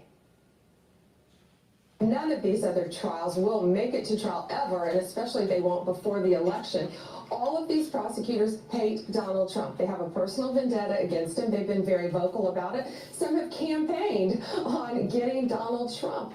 And as a career prosecutor, Maria, if you even have an appearance of a conflict, you get off a case. You recuse yourself from a case. There are safeguards in effect for that. And you put other prosecutors on the case. And here, they have done quite the opposite. Look at Fannie Willis, of course, in Georgia, her affair with Nathan Wade. That case is falling apart. Jack Smith, they have said they've altered evidence in that case. And now I think with the presidential immunity issue out there, none of these cases will get to trial prior to the elections. Joining me now is Wisconsin Congressman Scott Fitzgerald, member of the House Financial Services and Judiciary Committees. Congressman, good to see you. Thanks very much for being here. Your reaction to President Trump choosing Pam Bondi as next AG? Pam's going to be great. I've known her for a number of years, been involved in a lot of different things that certainly I think many members of both the House and the Senate have worked on in and around Pam, both as AG in Florida and at the federal level with the Trump administration, first Trump administration. So you think she'll get confirmed? You think she'll get confirmed then? I do. I think she'll have a. She'll have the ability to kind of visit those Senate offices, and they'll be able to hear an explanation, I think, of where President Trump wants to go with these agencies that, the 40-some agencies that have run amok over the last 4 years. And Pam's going to be able to deliver that message effectively. She's great. Well, President Trump will also get the chance to hit the ground running on filling two key positions once he takes office. Got Securities and Exchange Commission Chairman Gary Gensler announcing he'll resign on January 20th, the day of Trump's inauguration, of course, while the Federal Deposit Insurance Corporation FDIC Chairman Martin Gruenberg says he'll resign on January 19th. Republicans on the Financial Services Committee recently released a report detailing toxic culture at the FDIC under Gruenberg. Congressman, what can you tell us? Oh, it's been unbelievable. I mean, when he's been before the committee and was forced to answer some of those pointed questions, really no good answers. So yeah, it's FDIC has been a mess for some time. And then you've got Gary Gensler, where it's been chaotic the entire time under the Biden administration with the ESG climate rules. You had SAB 121 that blocked a lot of the banks' digital asset momentum. So there's been a lot of issues in and around both of these guys. And I think the Financial Services Committee is ready to move on. What about FTC head Lena Khan? She's been stopping all the deal flow, right? So you've got SEC Chairman Gary Gensler throwing all these rules and regulations at corporate America and investigating, suing companies. And then you've got Lena Khan over at the FTC stopping mergers. Do you think all of that goes away in a new Trump administration? I do. As a matter of fact, there's enough. So my wife got me this weird new kitchen knife as a Christmas gift.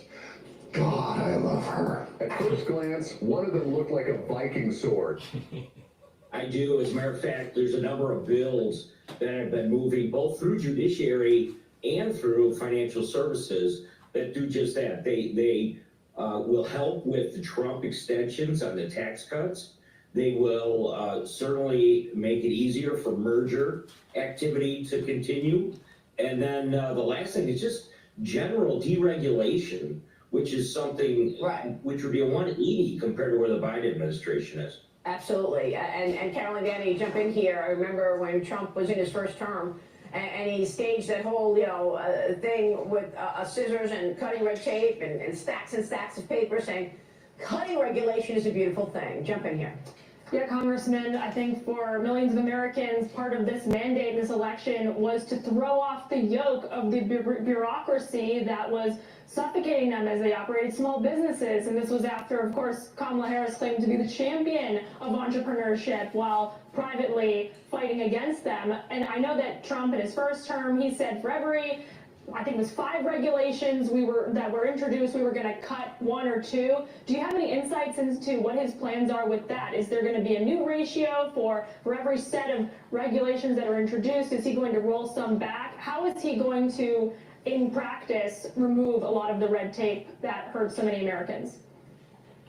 Yeah, one thing I keep continually telling other members is, the blueprint for this is REINS Act, which we've seen at the state levels, which is basically laying out a pathway for us to not only work with the private sector, but what you really need is to get the information from them to say, what are the rules that are in place or have been expanded under this administration that President Trump can come in on day one under executive order and just completely eliminate. I mean, we saw Biden do it, right? Yeah. We saw him eliminate the Keystone Pipeline within the first week. I mean, those are the types of things that I think we need to be ready to do on day one. And I think most of the chairmen of the committees understand what that long list of rules are, and they need to be eliminated almost immediately. Yeah, and corporate America certainly understands as well. Let's get to the business at hand on a more urgent basis. We're less than a month away from a potential government shutdown on December 20th. Congressman, Speaker Johnson is pushing for a continuing resolution, which would extend the deadline into early 2025 and certainly Trump's second term. The Committee for a Responsible Federal Budget President Maya McGinnis was with me here yesterday. Here's what she said, watch. The first thing is that lawmakers should really pledge that there will be no new borrowing. We're on track to borrow $22 trillion over the next decade. They should make a commitment that other than huge emergencies, they will not pass legislation that would add to the borrowing. Here is the problem, is that we always have an emergency to give more power to the national security state, to give more power to these agencies, and to spend more money. Let's stop having emergencies. Secondly, I am all for DOGE going in and, getting rid of the dead wood in these agencies, the overspending. They're not doing competitive bids anymore. They're not looking at budget lines and trying to talk to their vendors and bringing down the costs. I mean, there's these cases where there's a congressional hearing, and you have, where someone lifts up a part, that maybe Boeing is providing, that costs hundreds of dollars, yet they could get it at Home Depot for, a few cents. Maybe I'm, exaggerating a bit, but the point here is that, are we really spending our money properly? The ones that are taking our taxpayer dollars are wasting it. And so Doge going in and fixing that problem and right-sizing these agencies and cutting through the red tape and cutting through regulation and shrinking down the workforce, I think is a good thing. That we've had a bloated government for a long time, and it's not efficient. It's not helping. You know, if you're a small business owner, a lot of the regulations are hurting you, not helping you. The tax code is just, you need to have a Ph.D. in taxation, to know from year to year what's going on. It's crazy. So if we add new policies, we need to find ways to offset them. When we increase the debt ceiling, we should do it in a way that hopefully is paired with policies that decrease our borrowing, not increase it like we've seen before. We've seen a lot of leadership on this coming in. Now, maybe, I'm a little bit, old-fashioned, but I don't think we should be setting a new debt ceiling. We need to force Congress to spend in its means. And I don't believe in this idea, we're gonna default on our debt and all this stuff. No. You cut spending. You cut spending. If you can't afford it, you cut the spending. Don't just keep on increasing the debt limit. Because what happens is that it wasn't that long ago where the debt per person was, about $60,000 to $70,000. Now, the debt per person is $106,000. That's per person. Now, if you look at it per taxpayer, it's $272,000. That's crazy. $36 trillion in debt? What for? What for? A $4 trillion black hole for 20 years in the Middle East, post 9/11? It's crazy. The House. I'm more worried about the Senate that wants to engage in hand waving and kind of make some of these costs of extending tax cuts or raising the debt ceiling without saving. Congressman, what is the plan going into this next funding battle? Yeah, what Speaker Johnson laid out in conference this week was that there was still a discussion between whether or not that CR should extend till after the first of the year, kind of clear the decks for President Trump so that we could start to implement any type of initiative that he wants to accomplish without the distraction of doing the CR. So compare that to an omnibus, which I think is what many people are very concerned about, because that's what Schumer is going to be pushing for. And the speaker is dug in. I mean, he told members that is not the route that I want to take. But I think you're probably going to know more in that first week of December, because he's going to have to go back into the conference and make that pitch to all the members. We're still operating with just the slimmest of majority, and as a result of that, they're going to have to go member to member and kind of make this pitch and sell whatever they think they're going to be able to get done to make it a good path for President Trump in that first 100 days. Understood. Congressman, it's good to see you this morning. Thanks so much. We're going to transition to Fox Business about attack on the U.S. Russia reportedly threatening U.S. defense base in Poland. But before we do that, please help support my work and help to support your health, boost up your immune system, slow down the aging process. A great way to do that is to take the vitamins that I have on my store, the-studio-reykjavik.com. I have vitamin K2. This is a dual purpose product. This will help with bone health and also your cardiovascular health. And you stack it with D3. D3 helps to absorb calcium. It's a gene expression cofactor, and it will help cells to go into apoptosis if they need to, especially if they're infected. So you stack them together and you improve your health. Please go to my store, the-studio-reykjavik.com. Take K2 and D3 together. Another great stack to improve your immune system and to reduce inflammation is to take turmeric. It's an antioxidant and it'll bring down pro-inflammatory cytokines. Ashwagandha root helps to control cortisol levels and your blood glucose levels. That will bring down the inflammation in your vascular system. When you stack these together, you're improving your immune system and your cardiovascular system. Please go to my store, the-studio-reykjavik.com, improve your immune system and your cardiovascular system by taking turmeric and taking ashwagandha root.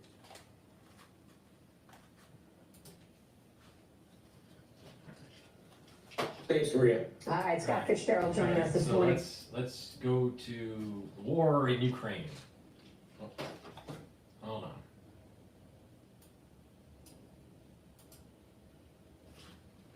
Hours after Russia launched a ballistic missile into Ukraine, the Kremlin threatened to attack a new American defense base in Poland with advanced weapons. Victoria Coates from the Heritage Foundation joins me now. Victoria, thanks for being with us. This would be, would it not, a direct attack on NATO? Oh, good to be with you, Brian. Yes, this is deeply concerning. This is a new missile defense base on the. This is what I am saying. I've been saying this for over a year. The deep state wants to create a situation where it creates an emergency situation where they're going to get more power, the national security state. If Russia hits a NATO country, then this whole Article 5 gets kicked in, and there's emergency powers and more, spending, and they will try to clip the Trump administration from restructuring these agencies because we're in an emergency situation. The deep state wants Russia to hit Poland.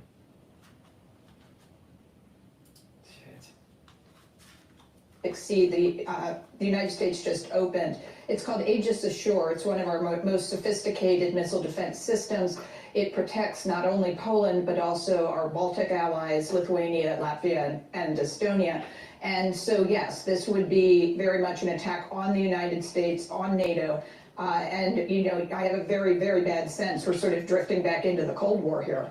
Okay, so I want to talk about that very bad sense for a second. I mean, you get saber rattling, you get rhetoric, and then you get things like. Neil Ferguson, the historian, said we're already in Cold War 2.0. All right, so wake up, honey. We're already there. And it's our posturing and our international gurus that led us down this path.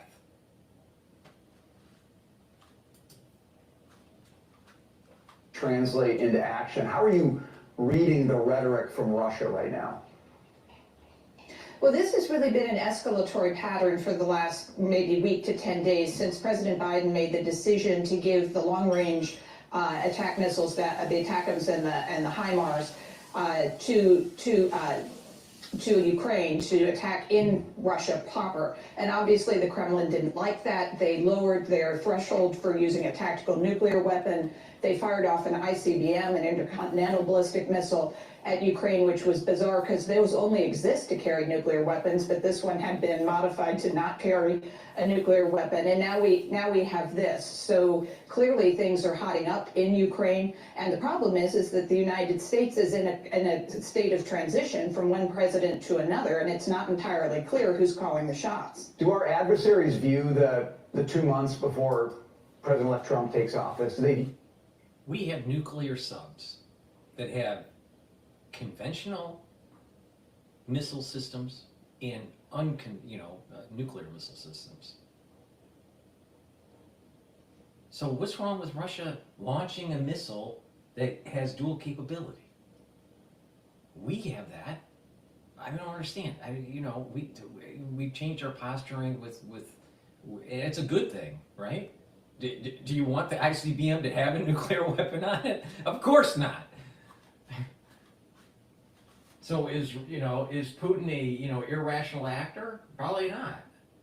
But I'll tell you, the national security state, for them to get power and to hamstring the President Trump's administration, a great way to do it is to cause some sort of emergency kind of thing happening in Europe.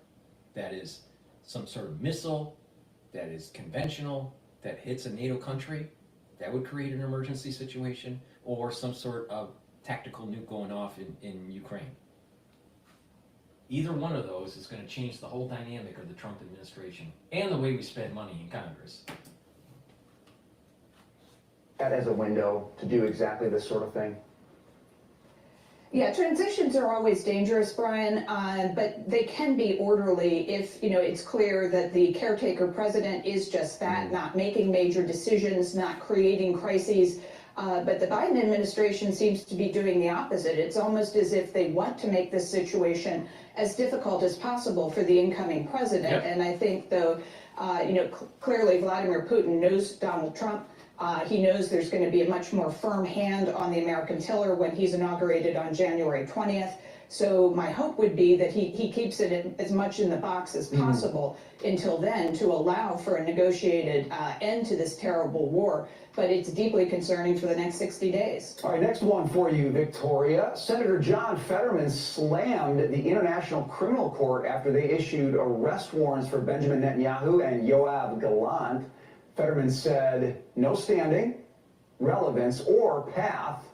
Bleep that. Victoria, is there any significance to arrest warrants from the ICC like this? Well, there is, and I am not surprisingly a conservative, but I will say as a native Pennsylvanian, I'm extremely proud of the senior senator from Pennsylvania right now for telling it like it is. The United States and Israel, neither of us are signatories to the ICC, so this is not binding, but we've had countries from Holland to Canada announce that they will arrest the sitting prime minister of Israel if he sets foot on their soil. These are NATO allies of the United States who are saying this. So it is chilling to hear this happen. The other thing the ICC did, though, Brian, is they issued an arrest warrant for one of the dead leadership of Hamas that Israel has already eliminated. So it sort of shows you how ridiculous this is. But, it's not fair to have the duly elected prime minister of Israel not be able to travel to a NATO ally. Right. To talk about an institution totally undermining its own credibility. Victoria, we got to leave it there. Thank you for that. I appreciate it. All right, I want to go to CNN about Gaetz not returning to Congress. This is why your blood sugar spikes and feet burns. Did you know type 2 diabetes is a completely reversible condition? You may not know this, but the biological... We heard from Matt Gaetz in the last hour. What did he say?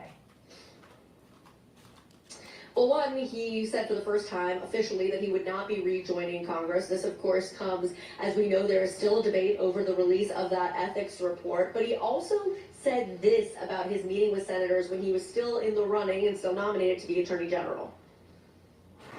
While our discussions were going well, I found myself having to do two jobs at one time, Charlie, and you got a front row seat to this. I had a full-time job explaining to senators that maybe a tweet I said about them was rash and not reflective of how I would serve as Attorney General. And at the same time, I was having to build out the Department of Justice with the right human talent, the right policy infrastructure. And Pam Bondi's confirmation won't have some of the sharp edges that mine would have. So clearly Matt Gaetz in some of those meetings had to defend some of the more polarizing things he said, in addition to, as we know, this growing concern among Trump's orbit that more damning evidence was inside of that ethics report, that some of that was going to come out and hurt his chances even more. I have heard from one source on Capitol Hill essentially saying they believe there were so many hard no's already. That was before they'd heard any new information out of the ethics report, that it would seem impossible that Matt Gaetz was going to actually get to be confirmed. As you noted, this was a moment for Donald Trump. He also had heard this and told Matt Gaetz he just simply did not have the votes before Matt Gaetz decided to withdraw his name. All right, Kristen, thank you so much for that reporting. I want to bring in another exceptional group of reporters here. Zolan Kano-Youngs of the New York Times, CNN's Lauren Fox, Nia Malika Henderson of CNN and Bloomberg, and Michael Warren, senior editor of The Dispatch. Happy Friday to all who celebrate. Lauren, I want to start with you because that Matt Gaetz clip is so telling. The fact that he just openly admitted that in these meetings that you were following him around going to over the past few days, he had to confront the fact that he really pissed off a lot of these fellow Republicans in various ways over many years because of his combative style. put aside the fact that senators always feel as though they are superior to the House of Representatives. That is a dynamic that exists across Capitol Hill. The reality is, in these meetings, senators were doing two things. They were trying to educate him about what this process was going to look like, all of the baggage that was going to come out. You heard John Cornyn say very publicly, there will be no secrets here. You also, I had some reporting yesterday that in one of the meetings that a source was in, that a senator actually wanted to know, what do you think your whip count is? And the team did not have an answer. Then the senator wanted to go member by member of the Senate Judiciary Committee to walk through what Matt Gaetz had been told by each of them. And at the end, this source told me there were at least 5 people who had given him some, we believe in you, we're with you answer, but not a confirmed, yes, we will vote for you. And that just lays out how difficult this was. That was just on the Judiciary Committee. That's really, really interesting. And let's hear a little bit more from what Matt Gaetz said this morning. This about his nemesis, Kevin McCarthy. I was dealing with a politically motivated body. They didn't like me because of what I did to Kevin McCarthy. All of them were handpicked by Kevin McCarthy, and they had an axe to grind. So that was going to serve as at least enough of a basis to delay my confirmation as Attorney General. And I could have answered all those questions. I could have engaged in a months-long fact battle, but we don't have months to go through that. We got to have an AG ready to go day one. Obviously, the Senate is not handpicked by Kevin McCarthy. I think he was referring to the people who he was serving with in the House. And when it comes to axes to grind, I think Kevin McCarthy would argue that being ousted as Speaker of the House by Matt Gaetz, that the axe is maybe being held by somebody else. Look, everybody on Capitol Hill had an axe to grind with Matt Gaetz. This is the problem, whether it's the House Ethics Committee or Kevin McCarthy allies or senators. It's interesting that Matt Gaetz sort of went back to that, the establishment is against me, when he had just laid out in the previous clip how it was like a death of 1,000 cuts. He had said something. I mean, Gaetz was a very, very radioactive guy, all right, for the House. But the thing is McCarthy, he wasn't really a Trump supporter. At times he was, but at other times, so McCarthy and McConnell, so McConnell being the Senate leader for the Republican Party, or what they call the minority leader, I think is how they phrase it, and McCarthy, when he was the Speaker, they weren't really pro-Trump. There were times where they were kind of slow walking stuff.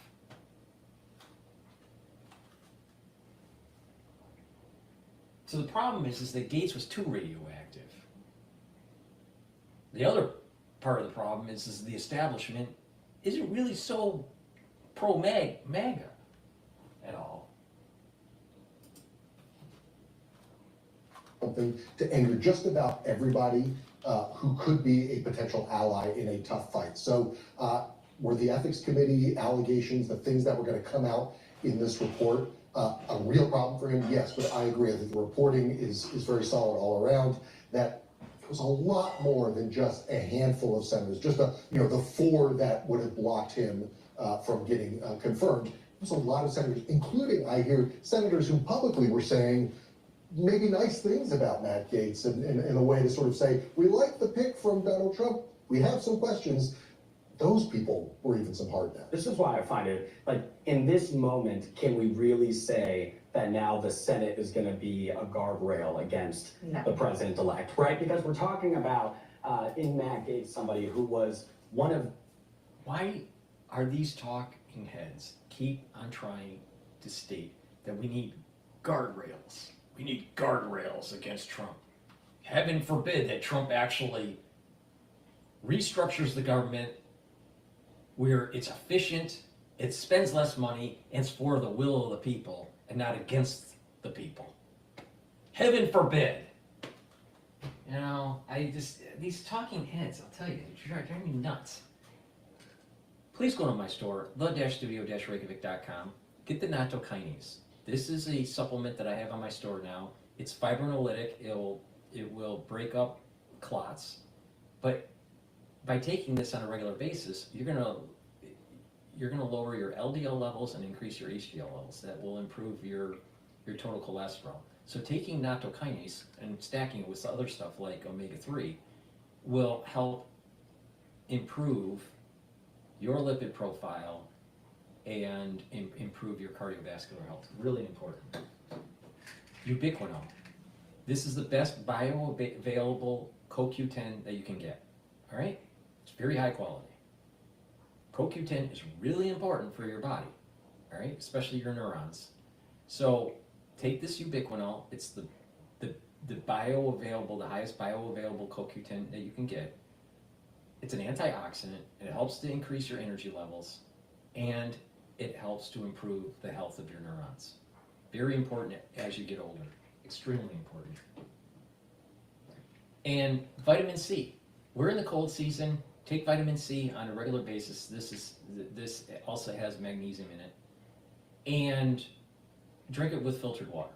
If you're not feeling well during the cold season, take a double dose of it and drink filtered water. But take vitamin C, and vitamin C not only helps with your immune system, it also helps with your skin. It is a vitamin that cross-links with collagen to improve the dermal layer of your skin. NAC is something that I've added to my stack, my personal stack, to improve my health. Why? Because it boosts up glutathione levels. Glutathione is really important to help soak up free radicals, and this is synergistic with C60. So C60 is soaking up free radicals in one pathway, NAC is soaking up free radicals in a different pathway, and they're synergistic. So take NAC, soak up those free radicals, improve your energy levels, and NAC also helps to reduce anxiety, all right? And put your system more into a parasympathetic system. So NAC, take every day, add it to your stack, and soak up those free radicals. If you notice, with this whole anti-aging and longevity and boosting up your immune system, it's based on 3 major pillars. Structural nanosilver, neutralize pathogens. The second pillar, reduce inflammation, taking things that will lower pro-inflammatory cytokines like turmeric and ashwagandha. And soak up free radicals by taking things like C60 and ubiquinol and NAC. And lastly, NAD+, extremely important. Why? Boosts up energy levels, helps to repair DNA damage. That happens a lot when you get older. And it's also helping with the health of your neurons, synergistic with ubiquinol and synergistic with NAC. Have you seen a common theme here? By taking certain types of supplementation, you can actually improve the major systems that are typically associated with aging. And if you start early, you'll get the compound effect where you are slowing down the aging process and boosting up your immune system. And your neural health is going to be improved. Very important. Because you don't want to be like a talking head on CNN, right? Because they have a lot of neurological damage. If not the most unpopular Republicans in Congress amongst his own party. So the fact that this was blocked, it's tough to say at this point whether or not, whether the Senate now will actually, establish sort of a check on the president. This was the easiest to push aside. That's right. But it is a misreading on Trump's part, right? He put Matt Gaetz up there. He presumably thought he had a shot. Maybe he thought he could sneak him in there with a recess appointment. Folks on the Senate side don't seem to be too willing to grant him that. So, this is a pick that Trump thought through his power, through what he sees as a mandate, right? I don't really necessarily think it was a mandate, but he thought through his sheer power, he could blow past the anger that people had at Matt Gaetz, and he was very, very wrong. And I think most people, when they saw Matt Gaetz, they said, this is never, ever, ever going to happen, but somehow Trump thought differently. I want to listen just to the point that you were talking about with regard to whether Gaetz is a canary in the coal mine. I agree with you. I do not think. I think Matt Gaetz is his own issue and comes with his own, I mean, not just baggage, it's like an entire steamship of things that he had to deal with. Listen to Steve Bannon, who has been using, since he got out of prison, using his podcast to gin up the MAGA base and try to send messages to Team Trump. In that Senate right now, they're thinking, hey, we got him. He's the Bannon and these guys, they talk big. All hat, no cattle. They come up here, their first guy, the golden boy, the guy, the Gaetz, the guy. He's the lead guy, the lead tank, he's the guy. Boom, gone. Suck on that. How tough are you guys? Well, we're going to have to prove we're pretty tough. I keep saying, you back off of these things, they're going to roll you. I think that, senators, one of the strategies that perhaps they're deploying right now is to not publicly go up against Trump, but to, in these meetings, very privately make clear to nominees that have potential baggage, this is going to be an issue. And just to remind you, there's a public hearing, there's questions for release, there's answers that you have to give us in writing. Everything is going to happen under oath. Are you and your family ready to do this? And I think that that is sort of a very clever way for Republican senators to thread that needle. And so I think the reporting around what members are telling what members are telling these nominees in private meetings is so important right now. Yeah, and do you think that regardless of Matt Gaetz being his own kind of in his own, a category of his own, there are other nominees, Pete Hegseth, who has some issues, and he clearly has shown that he wants to fight, but is this the kind of conversation that senators are having with him? Absolutely. I mean, this is the kind of conversation that senators are having, and that is independent of issues that they may have on these individuals' stances on policy, on philosophy of how they're going to run these agencies, on their qualifications. That is a whole separate conversation that also is going to transpire in a very public way, and Democrats aren't going to let that stuff go either. Yeah, I want to ask about something that you wrote about this morning. And the headline is, it's Florida time in Washington. Donald Trump is bringing the Sunshine State to DC, and backed, obviously, Pam Bondi, being the former Attorney General of Florida, is a big example. There are others as well. Yeah, I had actually written, included Matt Gaetz in my write-up, had to strike it from the copy before we went publish, and then was able to slot Pam Bondi right in. So it just goes to prove my point, which as a reporter I love. Look, this is Florida's time, as I quote Brian Ballard, who was sort of a super lobbyist in the first Trump administration. I think he's going to be he's from Tallahassee. He's going to be a force to reckon with. You've got all the way from Susie Wiles, the incoming chief of staff, a lot of the senior staff in the White House, also from Susie Wiles' orbit in Florida. Marco Rubio, Mike Waltz in the National Security Advisor position, and Trump himself is a Florida man now, and it's through and through. You can see it from the way the transition is coming out of Mar-a-Lago. People talk about, well, we got to hear what Palm Beach has to say. I mean, this is a Florida administration, so except for the palm trees, I think Washington's going to look a lot like Florida in a couple months.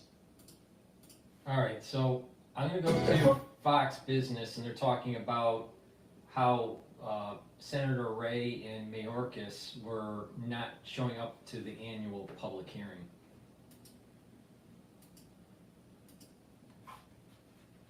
Of the Homeland Security Committee, Wisconsin Senator Ron Johnson. Senator, what's going on that those two, I almost cursed, men, Ray and Mayorkas, did not show up to testify and speak not only to you, but... You know why? Because they feel as though they aren't beholden to the will of the people. They feel as though because they're running their agencies that they can do whatever the hell they want. And this is the reason why I keep on saying in a post 9/11 world, the only way to make America, quote, great again is to make sure that we truncate these agencies. the American people. Well, first of all, let me say January 20th cannot come soon enough. Amen. What they claim is that the threats are so serious that they couldn't really discuss them in public. They needed to brief us in a secure setting. And Chairman of the committee, Chairman Peters, apparently rejected that offer. I was chairman of the committee for 6 years. I've been here since 2011. This has been an annual hearing. If there's something so sensitive, we can be briefed in a classified setting. But this is something I'm telling you that the national security state is setting up for something that is similar to 9/11. Now, does it mean that it happens? Hopefully not. But they're setting something up. They're setting something up to make sure that their power is not truncated. Just blew off. And by the way, if the threats are that serious, and I don't doubt that they are, it's because of what they have done. You know, particularly Secretary Mayorkas, who's pretty well, ruled over the open border policy that has let, millions of people, some of them terrorists, gang members, cartel members, human traffickers, sex traffickers. Right. And so what happens is Mayorkas fails on the job, causes risk in the society, and isn't held accountable. Just like these generals that lose wars, they're not held accountable. They'll get their golden parachute at Raytheon. And present danger that now they won't even talk to Congress about. It's outrageous. Well, Senator, on a broader scale, we got a lot of threats abroad that some of which are not that too far away. In Europe, for example, where the Biden administration has been ratcheting up the danger and the threat of the situation by providing Ukraine with very lethal weapons, both landmines and these long-range missiles. And I'm just curious, who do you think is making these decisions? If President Biden is going off to the Amazon and Kamala Harris is out on the beach in Hawaii, who's actually making these very critical decisions about foreign policy right now? I would say nobody knows. I mean, I think that's been true throughout the Biden administration. Thank you for asking. Dr. Paul Cottrell thinks this. It's a combination between Satan and Bozo the fucking clown. Forgive me for interrupting, but do you have an idea? Is it Secretary Blinken, perhaps? Yeah, we really don't know. Is it his chief of staff? Yeah, I don't know. Is it the individuals that turn down his bed at night? Listen, this is a dangerous world, and they're making it more dangerous. I mean, this dangerous escalation, allowing U.S. attacker missiles to go into Russia. Putin has obviously drew the line in the sand. He warned us that NATO was off the table, but Biden wouldn't take that off the table, and Putin went ahead and invaded Ukraine. And now Ukraine is largely destroyed. Again, this has been so mishandled, and now on the brink of finally having a responsible president in office, now they launched this escalation, and of course the reaction was Putin launched an intermediate range ballistic missile with MIRV, with multiple warheads on it. Not nuclear tipped, but they had to warn the U.S. Because that's the type of missile that could be mistaken for a nuclear weapon. This is dangerous territory, and for what purpose? Again, the only way this war ends is with a negotiated settlement. Every day that goes by, the result is worse because more Ukraine gets destroyed, more Ukrainians die, more Russian conscripts die. So create the stress in the European theater where there could be an attack by Russia on a NATO ally, create an emergency, or some sort of miscalculation where tactical nukes are used. But our national security state is doing this to us. And when they make this mistake and something bad happens, they're going to go to Congress and say they need more power and to curtail your freedoms. You don't believe me? Look at what happened during 9/11.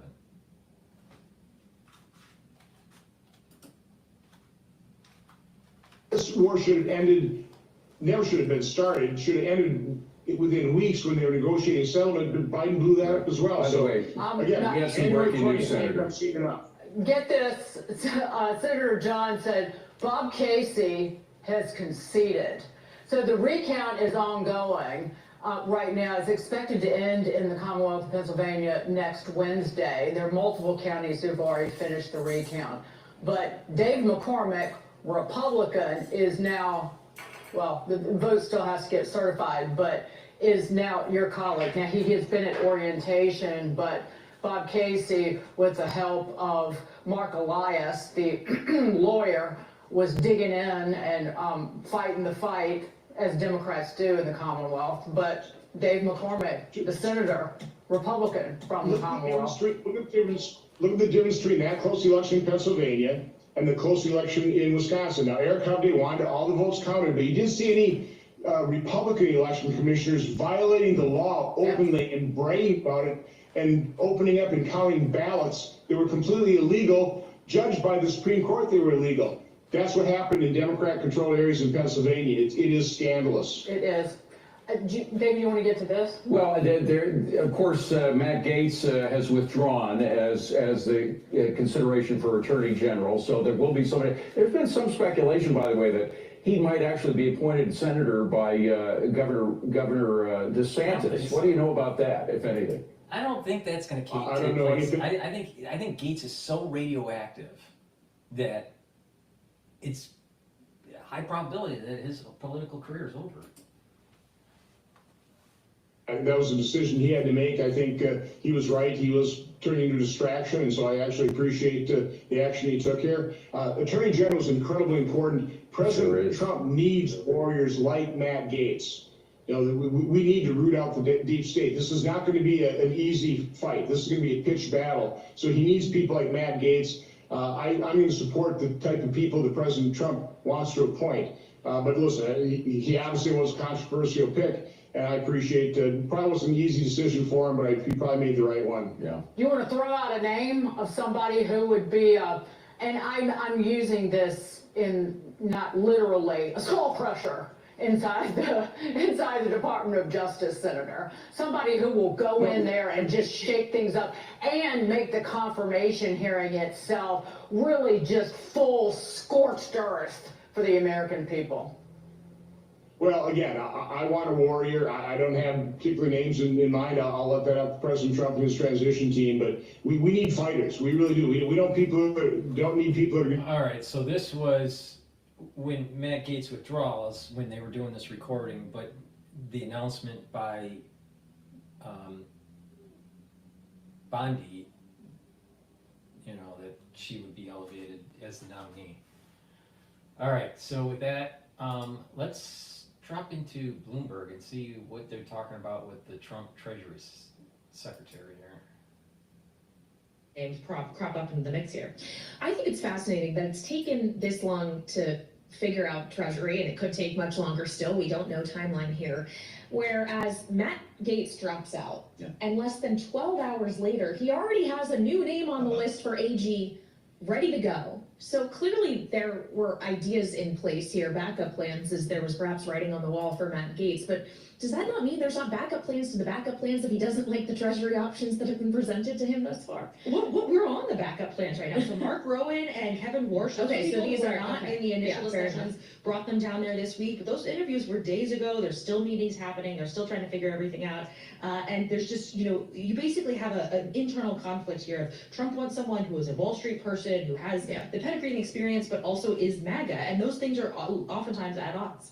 Pete Hegseth making the rounds yesterday in the Senate. He did have an answer to the charges that had been levied against him. A police report came out detailing this sexual assault case that he paid money to settle. He says that they decided not to file charges, and that's the end of the story. Is it? We'll find out. 2 months is a really long time. There could be a drip of allegations that continue to come out here. Trump is basically daring the Republican senators, saying, "Look, defy me." But there's, as we saw, the Republicans, in the Senate are not afraid. They said no to Matt Gaetz, they say no to someone else. So this is really going to be sort of the key one to watch here. It looks like some of the others, perhaps Tulsi Gabbard, RFK Jr. may get by. They're a little bit more qualified from a. At least that's what Republican senators are saying. If you look at the resumes of a lot of these people, they don't necessarily have the experience that one would traditionally have. But I think there's widespread recognition among Republicans in the Congress that they can't. A Trump nominee doesn't have the traditional experience because they weren't inculcated in the deep state to toe the line of the deep state. That's what that is. That's code for you weren't inculcated to the culture of the deep state. And what we want is restructuring. The will of the people voted for Trump to truncate the agencies. Not to play patty cake. All right, let's go to France 24, talking about the escalation in Ukraine. Launched a drone strike on the Ukrainian city of Sumy overnight, killing at least 2 people and injuring 12 more, according to local authorities. It comes as Russia also fired a new ballistic missile in response to Kyiv's use of US and British longer-range missiles. The Kremlin says the strike on Dnipro was designed to warn the West that it could be used to attack countries supplying military aid to Ukraine. Let's first take a listen to Russian Foreign Minister Sergei Lavrov. Что касается реакции на наш ответ, я так понимаю, Зеленский испугался. Regarding the reaction to our response, as I understand it, Zelensky got scared. He directly began to accuse his hosts of leaving him unarmed in the face of such an action by Russia. Well, this is probably a useful result because it allowed at least to be closer to reality, to feel it on your own skin, I would say. As for what to expect from Biden and his outgoing administration, well, attacking supplies and allowing the British and French to use Storm Shadows and Scalp missiles, of course, is an act of leaving a bad legacy to the next administration. Well, let's get the latest now with our correspondent Gulliver Craig, who's standing by for us in Kyiv. Gulliver, are Ukrainians worried about this escalation? It's funny to hear Lavrov there accusing Volodymyr Zelensky of being scared, because that's one of the words that Volodymyr Zelensky has been using lately to describe the Russians, trying to claim that they're scared. I think in reality it's Ukrainians who are more worried at the moment. I mean, there have been new details coming out about this intermediate range ballistic missile that was tested for the first time yesterday. The Ukrainian military intelligence say that it flew nearly 1,000 kilometers in just 15 minutes, that it had 6 warheads on it, not nuclear warheads, conventional warheads, but 6 of them with 6 submunitions in each of them. So it's a very powerful weapon. The Ukrainians don't have any kind of air defense systems that could shoot such a thing down. This morning, the Ukrainian parliament announced that it was cancelling its session, or at least several MPs from the parliament said that they had been told the session was cancelled for that reason. And so that has made people in Kyiv be a bit worried that they might be expecting a strike with a similar missile on the capital. Though later on in the day it turned out apparently that the cabinet had met, not the parliament, but the cabinet of ministers. So I guess they weren't that worried. Certainly, though, Ukrainians are more worried than usual and perhaps heeding the air raid sirens a bit more than usual today. But what they're really worried about is this message being sent to the West by Vladimir Putin. They fully understand that testing this missile and the kind of rhetoric coming from the Russians is designed to try to discourage Western allies of Ukraine, such as the United Kingdom and the United States, and also France, from supplying Ukraine with the weapons it needs and giving permission to use those weapons on Russian soil. And for the Ukrainians, that's the biggest risk. They really need to have those authorizations in order to have any chance of surviving in this war.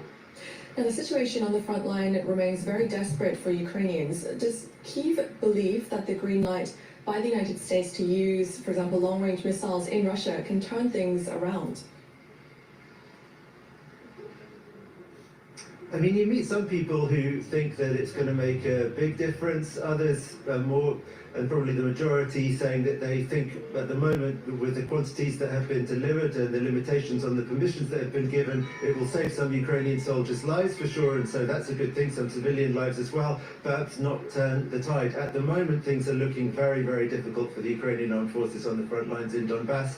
Russian forces took yet another village south of Kurakovo in Donetsk region today, a village called Dalnie. They're pretty close to surrounding Kurakovo, which is one of the strategic Ukrainian-held towns in Donetsk region.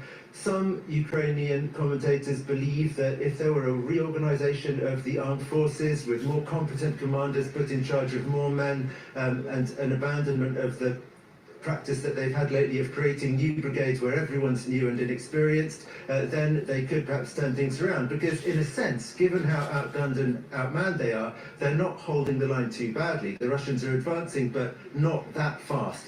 Nevertheless, the personnel problems Perhaps that's the biggest thing really, really look like something that may prove to be insurmountable for the Ukrainians, that at this stage they simply can't recruit and train enough people to hold the line. The Russians have got a much bigger population pool to draw on and a lot more money. They're paying, $20,000 or $30,000 payouts to anyone who joins the armed forces. The Ukrainians can't possibly offer anything like that to people they're trying to recruit. They just can't afford it.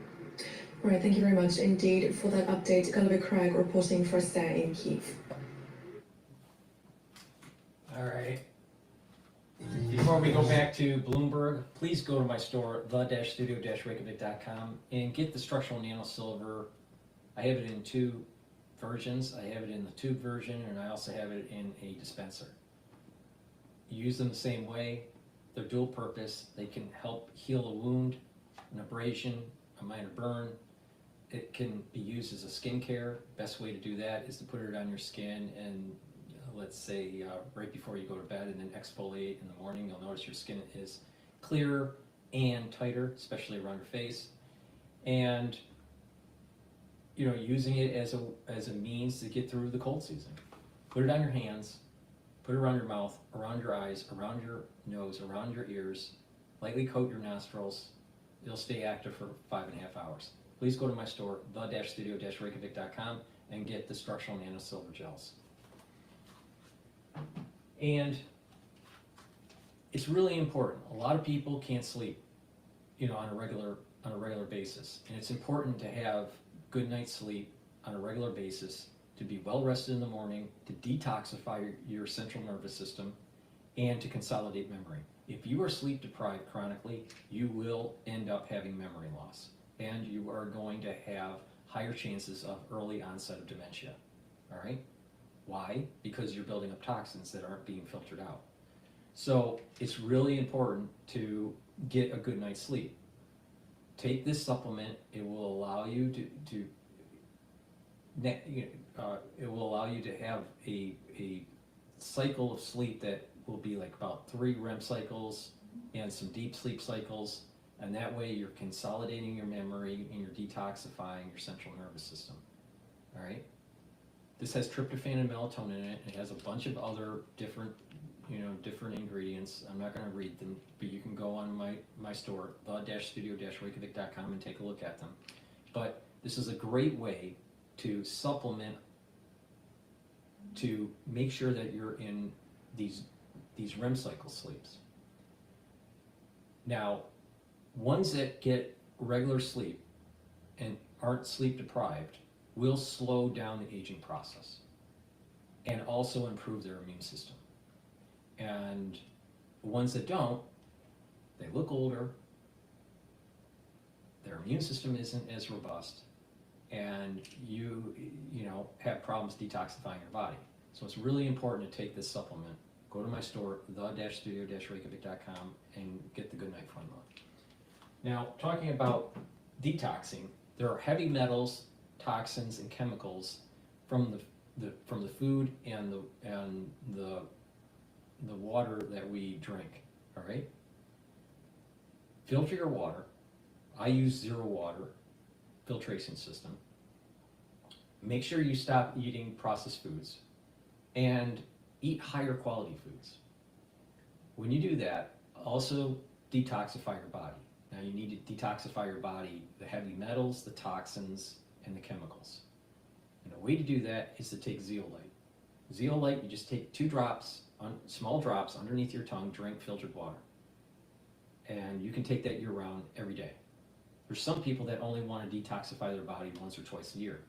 For those people, what you do is you take maybe about 4 or 5 drops, small drops underneath your tongue, drink the filtered water, and do that until the bottle's gone. And do that daily until the bottle's gone. And then do that once or twice a year. It's up to you. But doing it on a regular basis as a maintenance detox is better for you.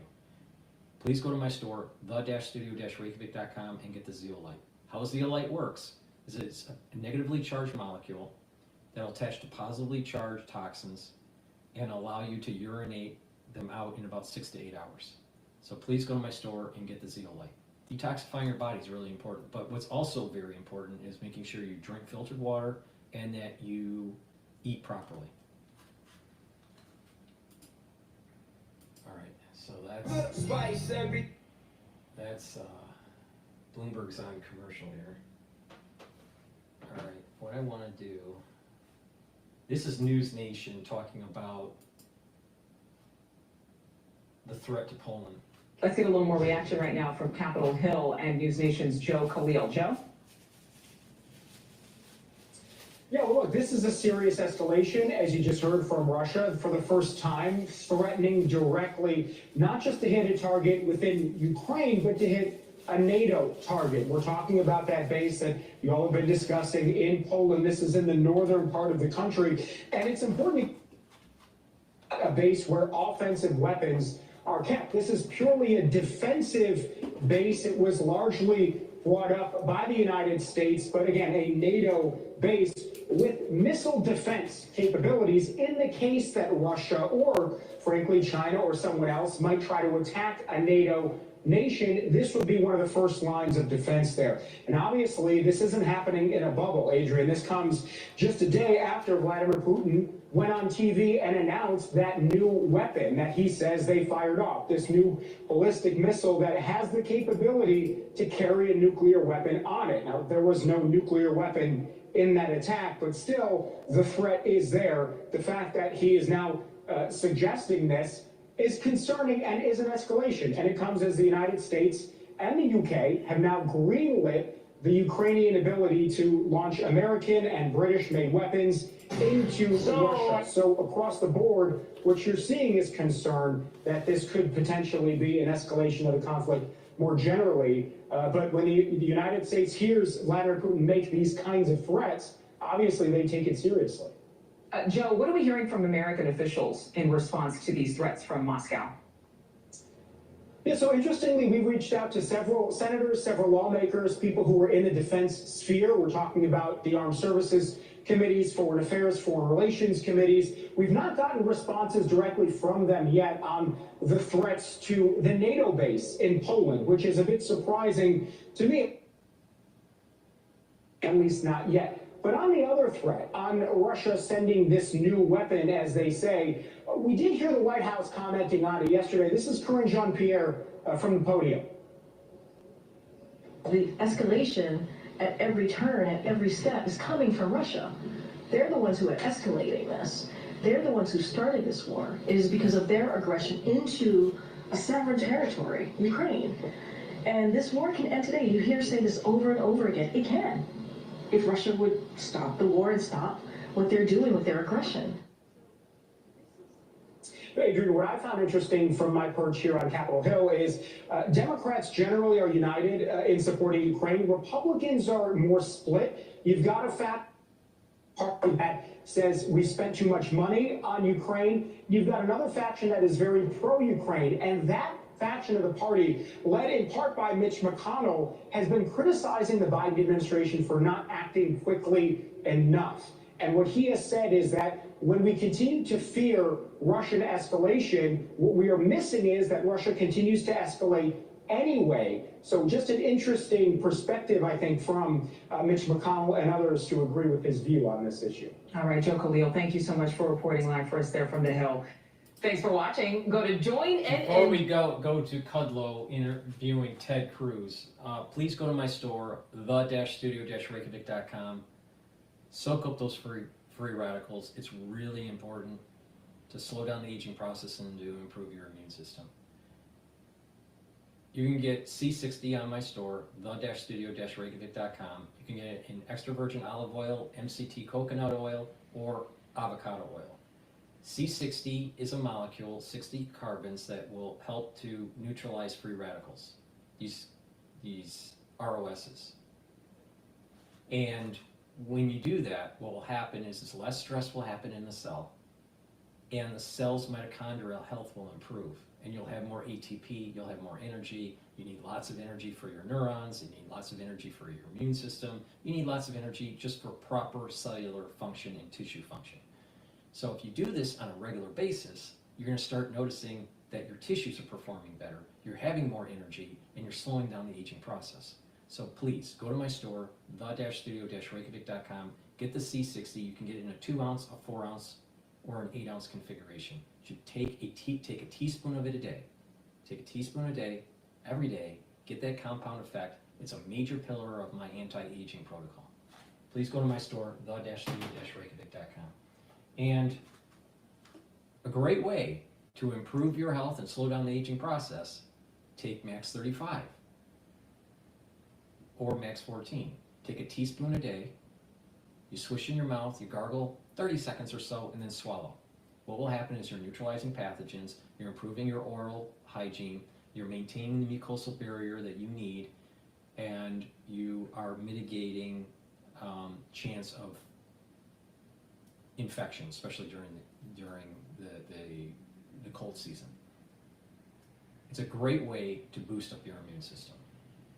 Take the Max 35 or the Max 14, go to my store, the-studio-reykjavik.com. And lastly, I offer a great toothpaste. This toothpaste is the best toothpaste that you're going to be able to buy. All right? This has structural nanosilver in it, has no fluoride, because fluoride is bad for you. And this will help whiten your teeth, freshen your breath, reduce gum irritation, improve your gum line. And a lot of people don't know, but poor oral hygiene when you get older increases your chances of cardiovascular disease and valvular disease. You don't want that, because when your valves are diseased, you may need a valve replacement, or you'll have prolapses, or you'll have regurgitations, or you'll have stenosis and calcium depositing, and a lot of bad stuff can happen. You don't want that. So with proper supplementation and improving your oral hygiene, you're improving your health. So please go to my store, the-studio-reykjavik.com, get this toothpaste. It's a structural nanosilver toothpaste. It's the best toothpaste that you're going to be able to buy. Way better than anything that Alex Jones sells. Way better. Help support my work, the-studio-reykjavik.com. The link is in the description of this video and all my videos. All right, what's going on with America's energy renaissance?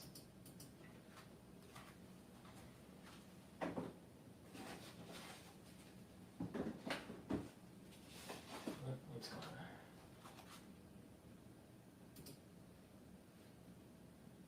It's not cycling.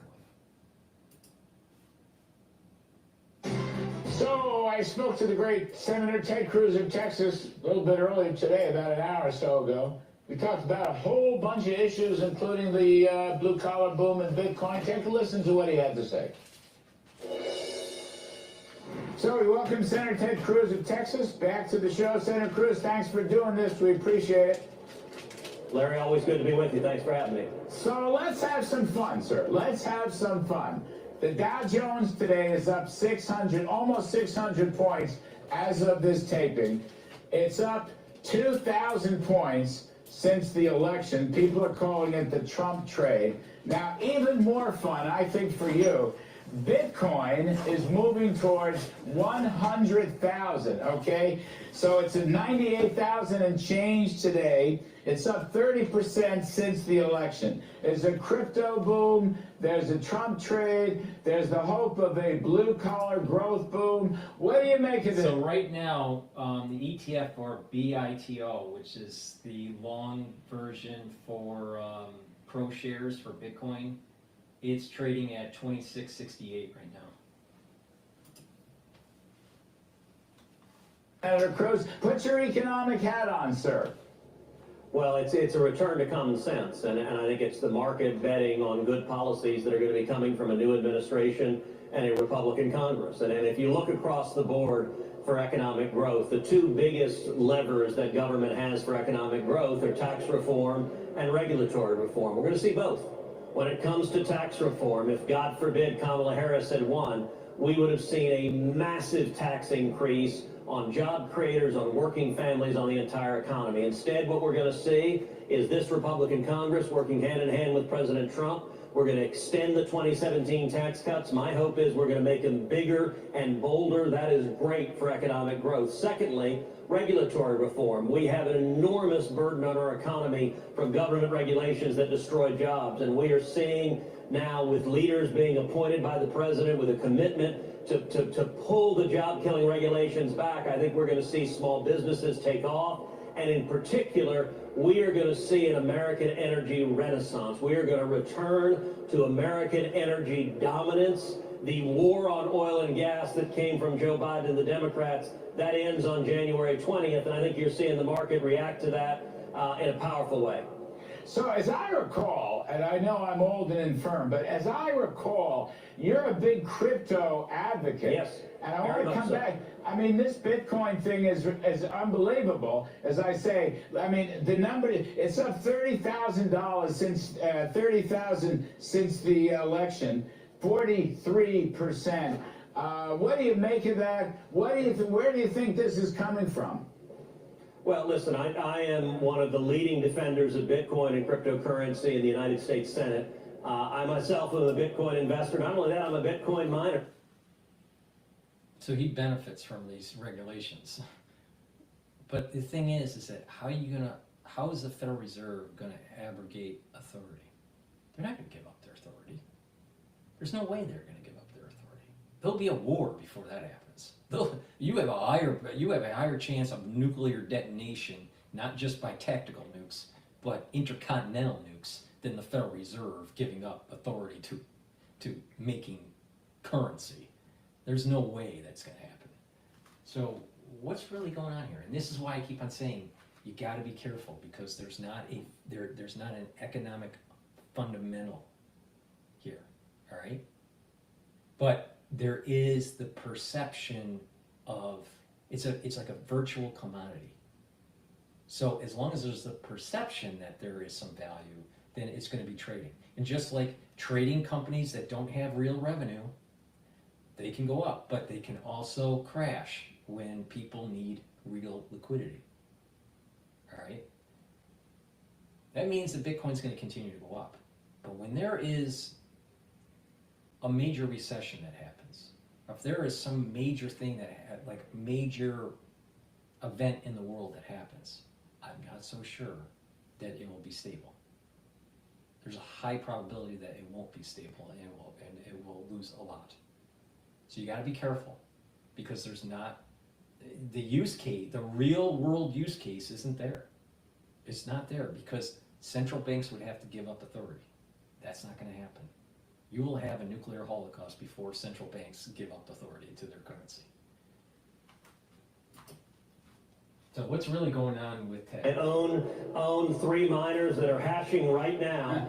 They're out in West Texas, and it is an incredible thing. Look, the single biggest threat to Bitcoin and cryptocurrency generally is the federal government, and in particular the federal government, radical leftists in government that hate Bitcoin and hate cryptocurrency. Elizabeth Warren hates Bitcoin, and a point I make frequently is that Elizabeth Warren hates Bitcoin for the same reason that communist China hates Bitcoin, because they cannot control it, because it is decentralized.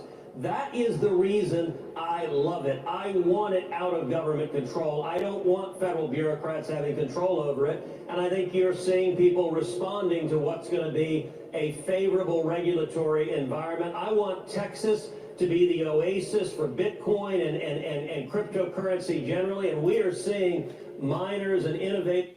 How's this any different than the tulip futures that happened in the 1600s? It's just taken a hell of a lot longer for it to blow up. People back in the 1600s were leveraging their farms and their homes for the futures of sketches of tulips. Now, obviously, the tulip bubble burst, and it took less time for it to burst than, let's say, the crypto thing, but the use case is just not there. You would lose the country's sovereignties Again, what's the two most important things that a country, that makes a country a country? Protecting its borders and minting its coin, being able to make its coin. But if it's decentralized, then what's happening is you got digital nomads. You don't have countries. That sounds like world government. It doesn't sound like sovereign nations. So it's dangerous, but it's a virtual commodity. That's what's happening. It's creating an artificial supply dynamic, and there's a big demand that's happening for this supply. But be careful. There's not a real economic. It's not a real economic use case. Because for it to be really economically viable, the central banks would have to step aside. Why would the central banks do that?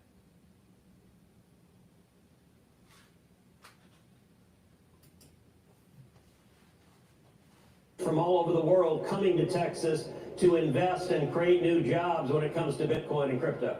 Well, I would think it's a lot better than having the Federal Reserve, they talk about these central bank digital currencies. Yes. So this is like Hayekian currency competition, which I think is probably going to be a great thing. Amen, hallelujah. I've introduced... Really? How's this any different than going back to the colonial days of the 1700s and the very, very early 1800s, and the concern of different colonies? All right, well, let's go. All right, you had colonies that had currencies, and then during the early foundation of the country, there were different currencies that eventually merged into one currency. All right. Now, what date that merger actually happened, I'm not really sure. I'd have to look it up. But the point here is that you don't have a real country if you have a bunch of destabilized currencies. Now, yes, the Federal Reserve, has done some bad things to the economy. I'm not saying that the Federal Reserve is all lily white. They're not. But you want a country to be able to control its currency, not to be decentralized. That doesn't make sense. That does not make sense. In the long run, that is not in the long run for the country. That is not stabilizing. Something's up. Now, in the short run, people can make money doing this.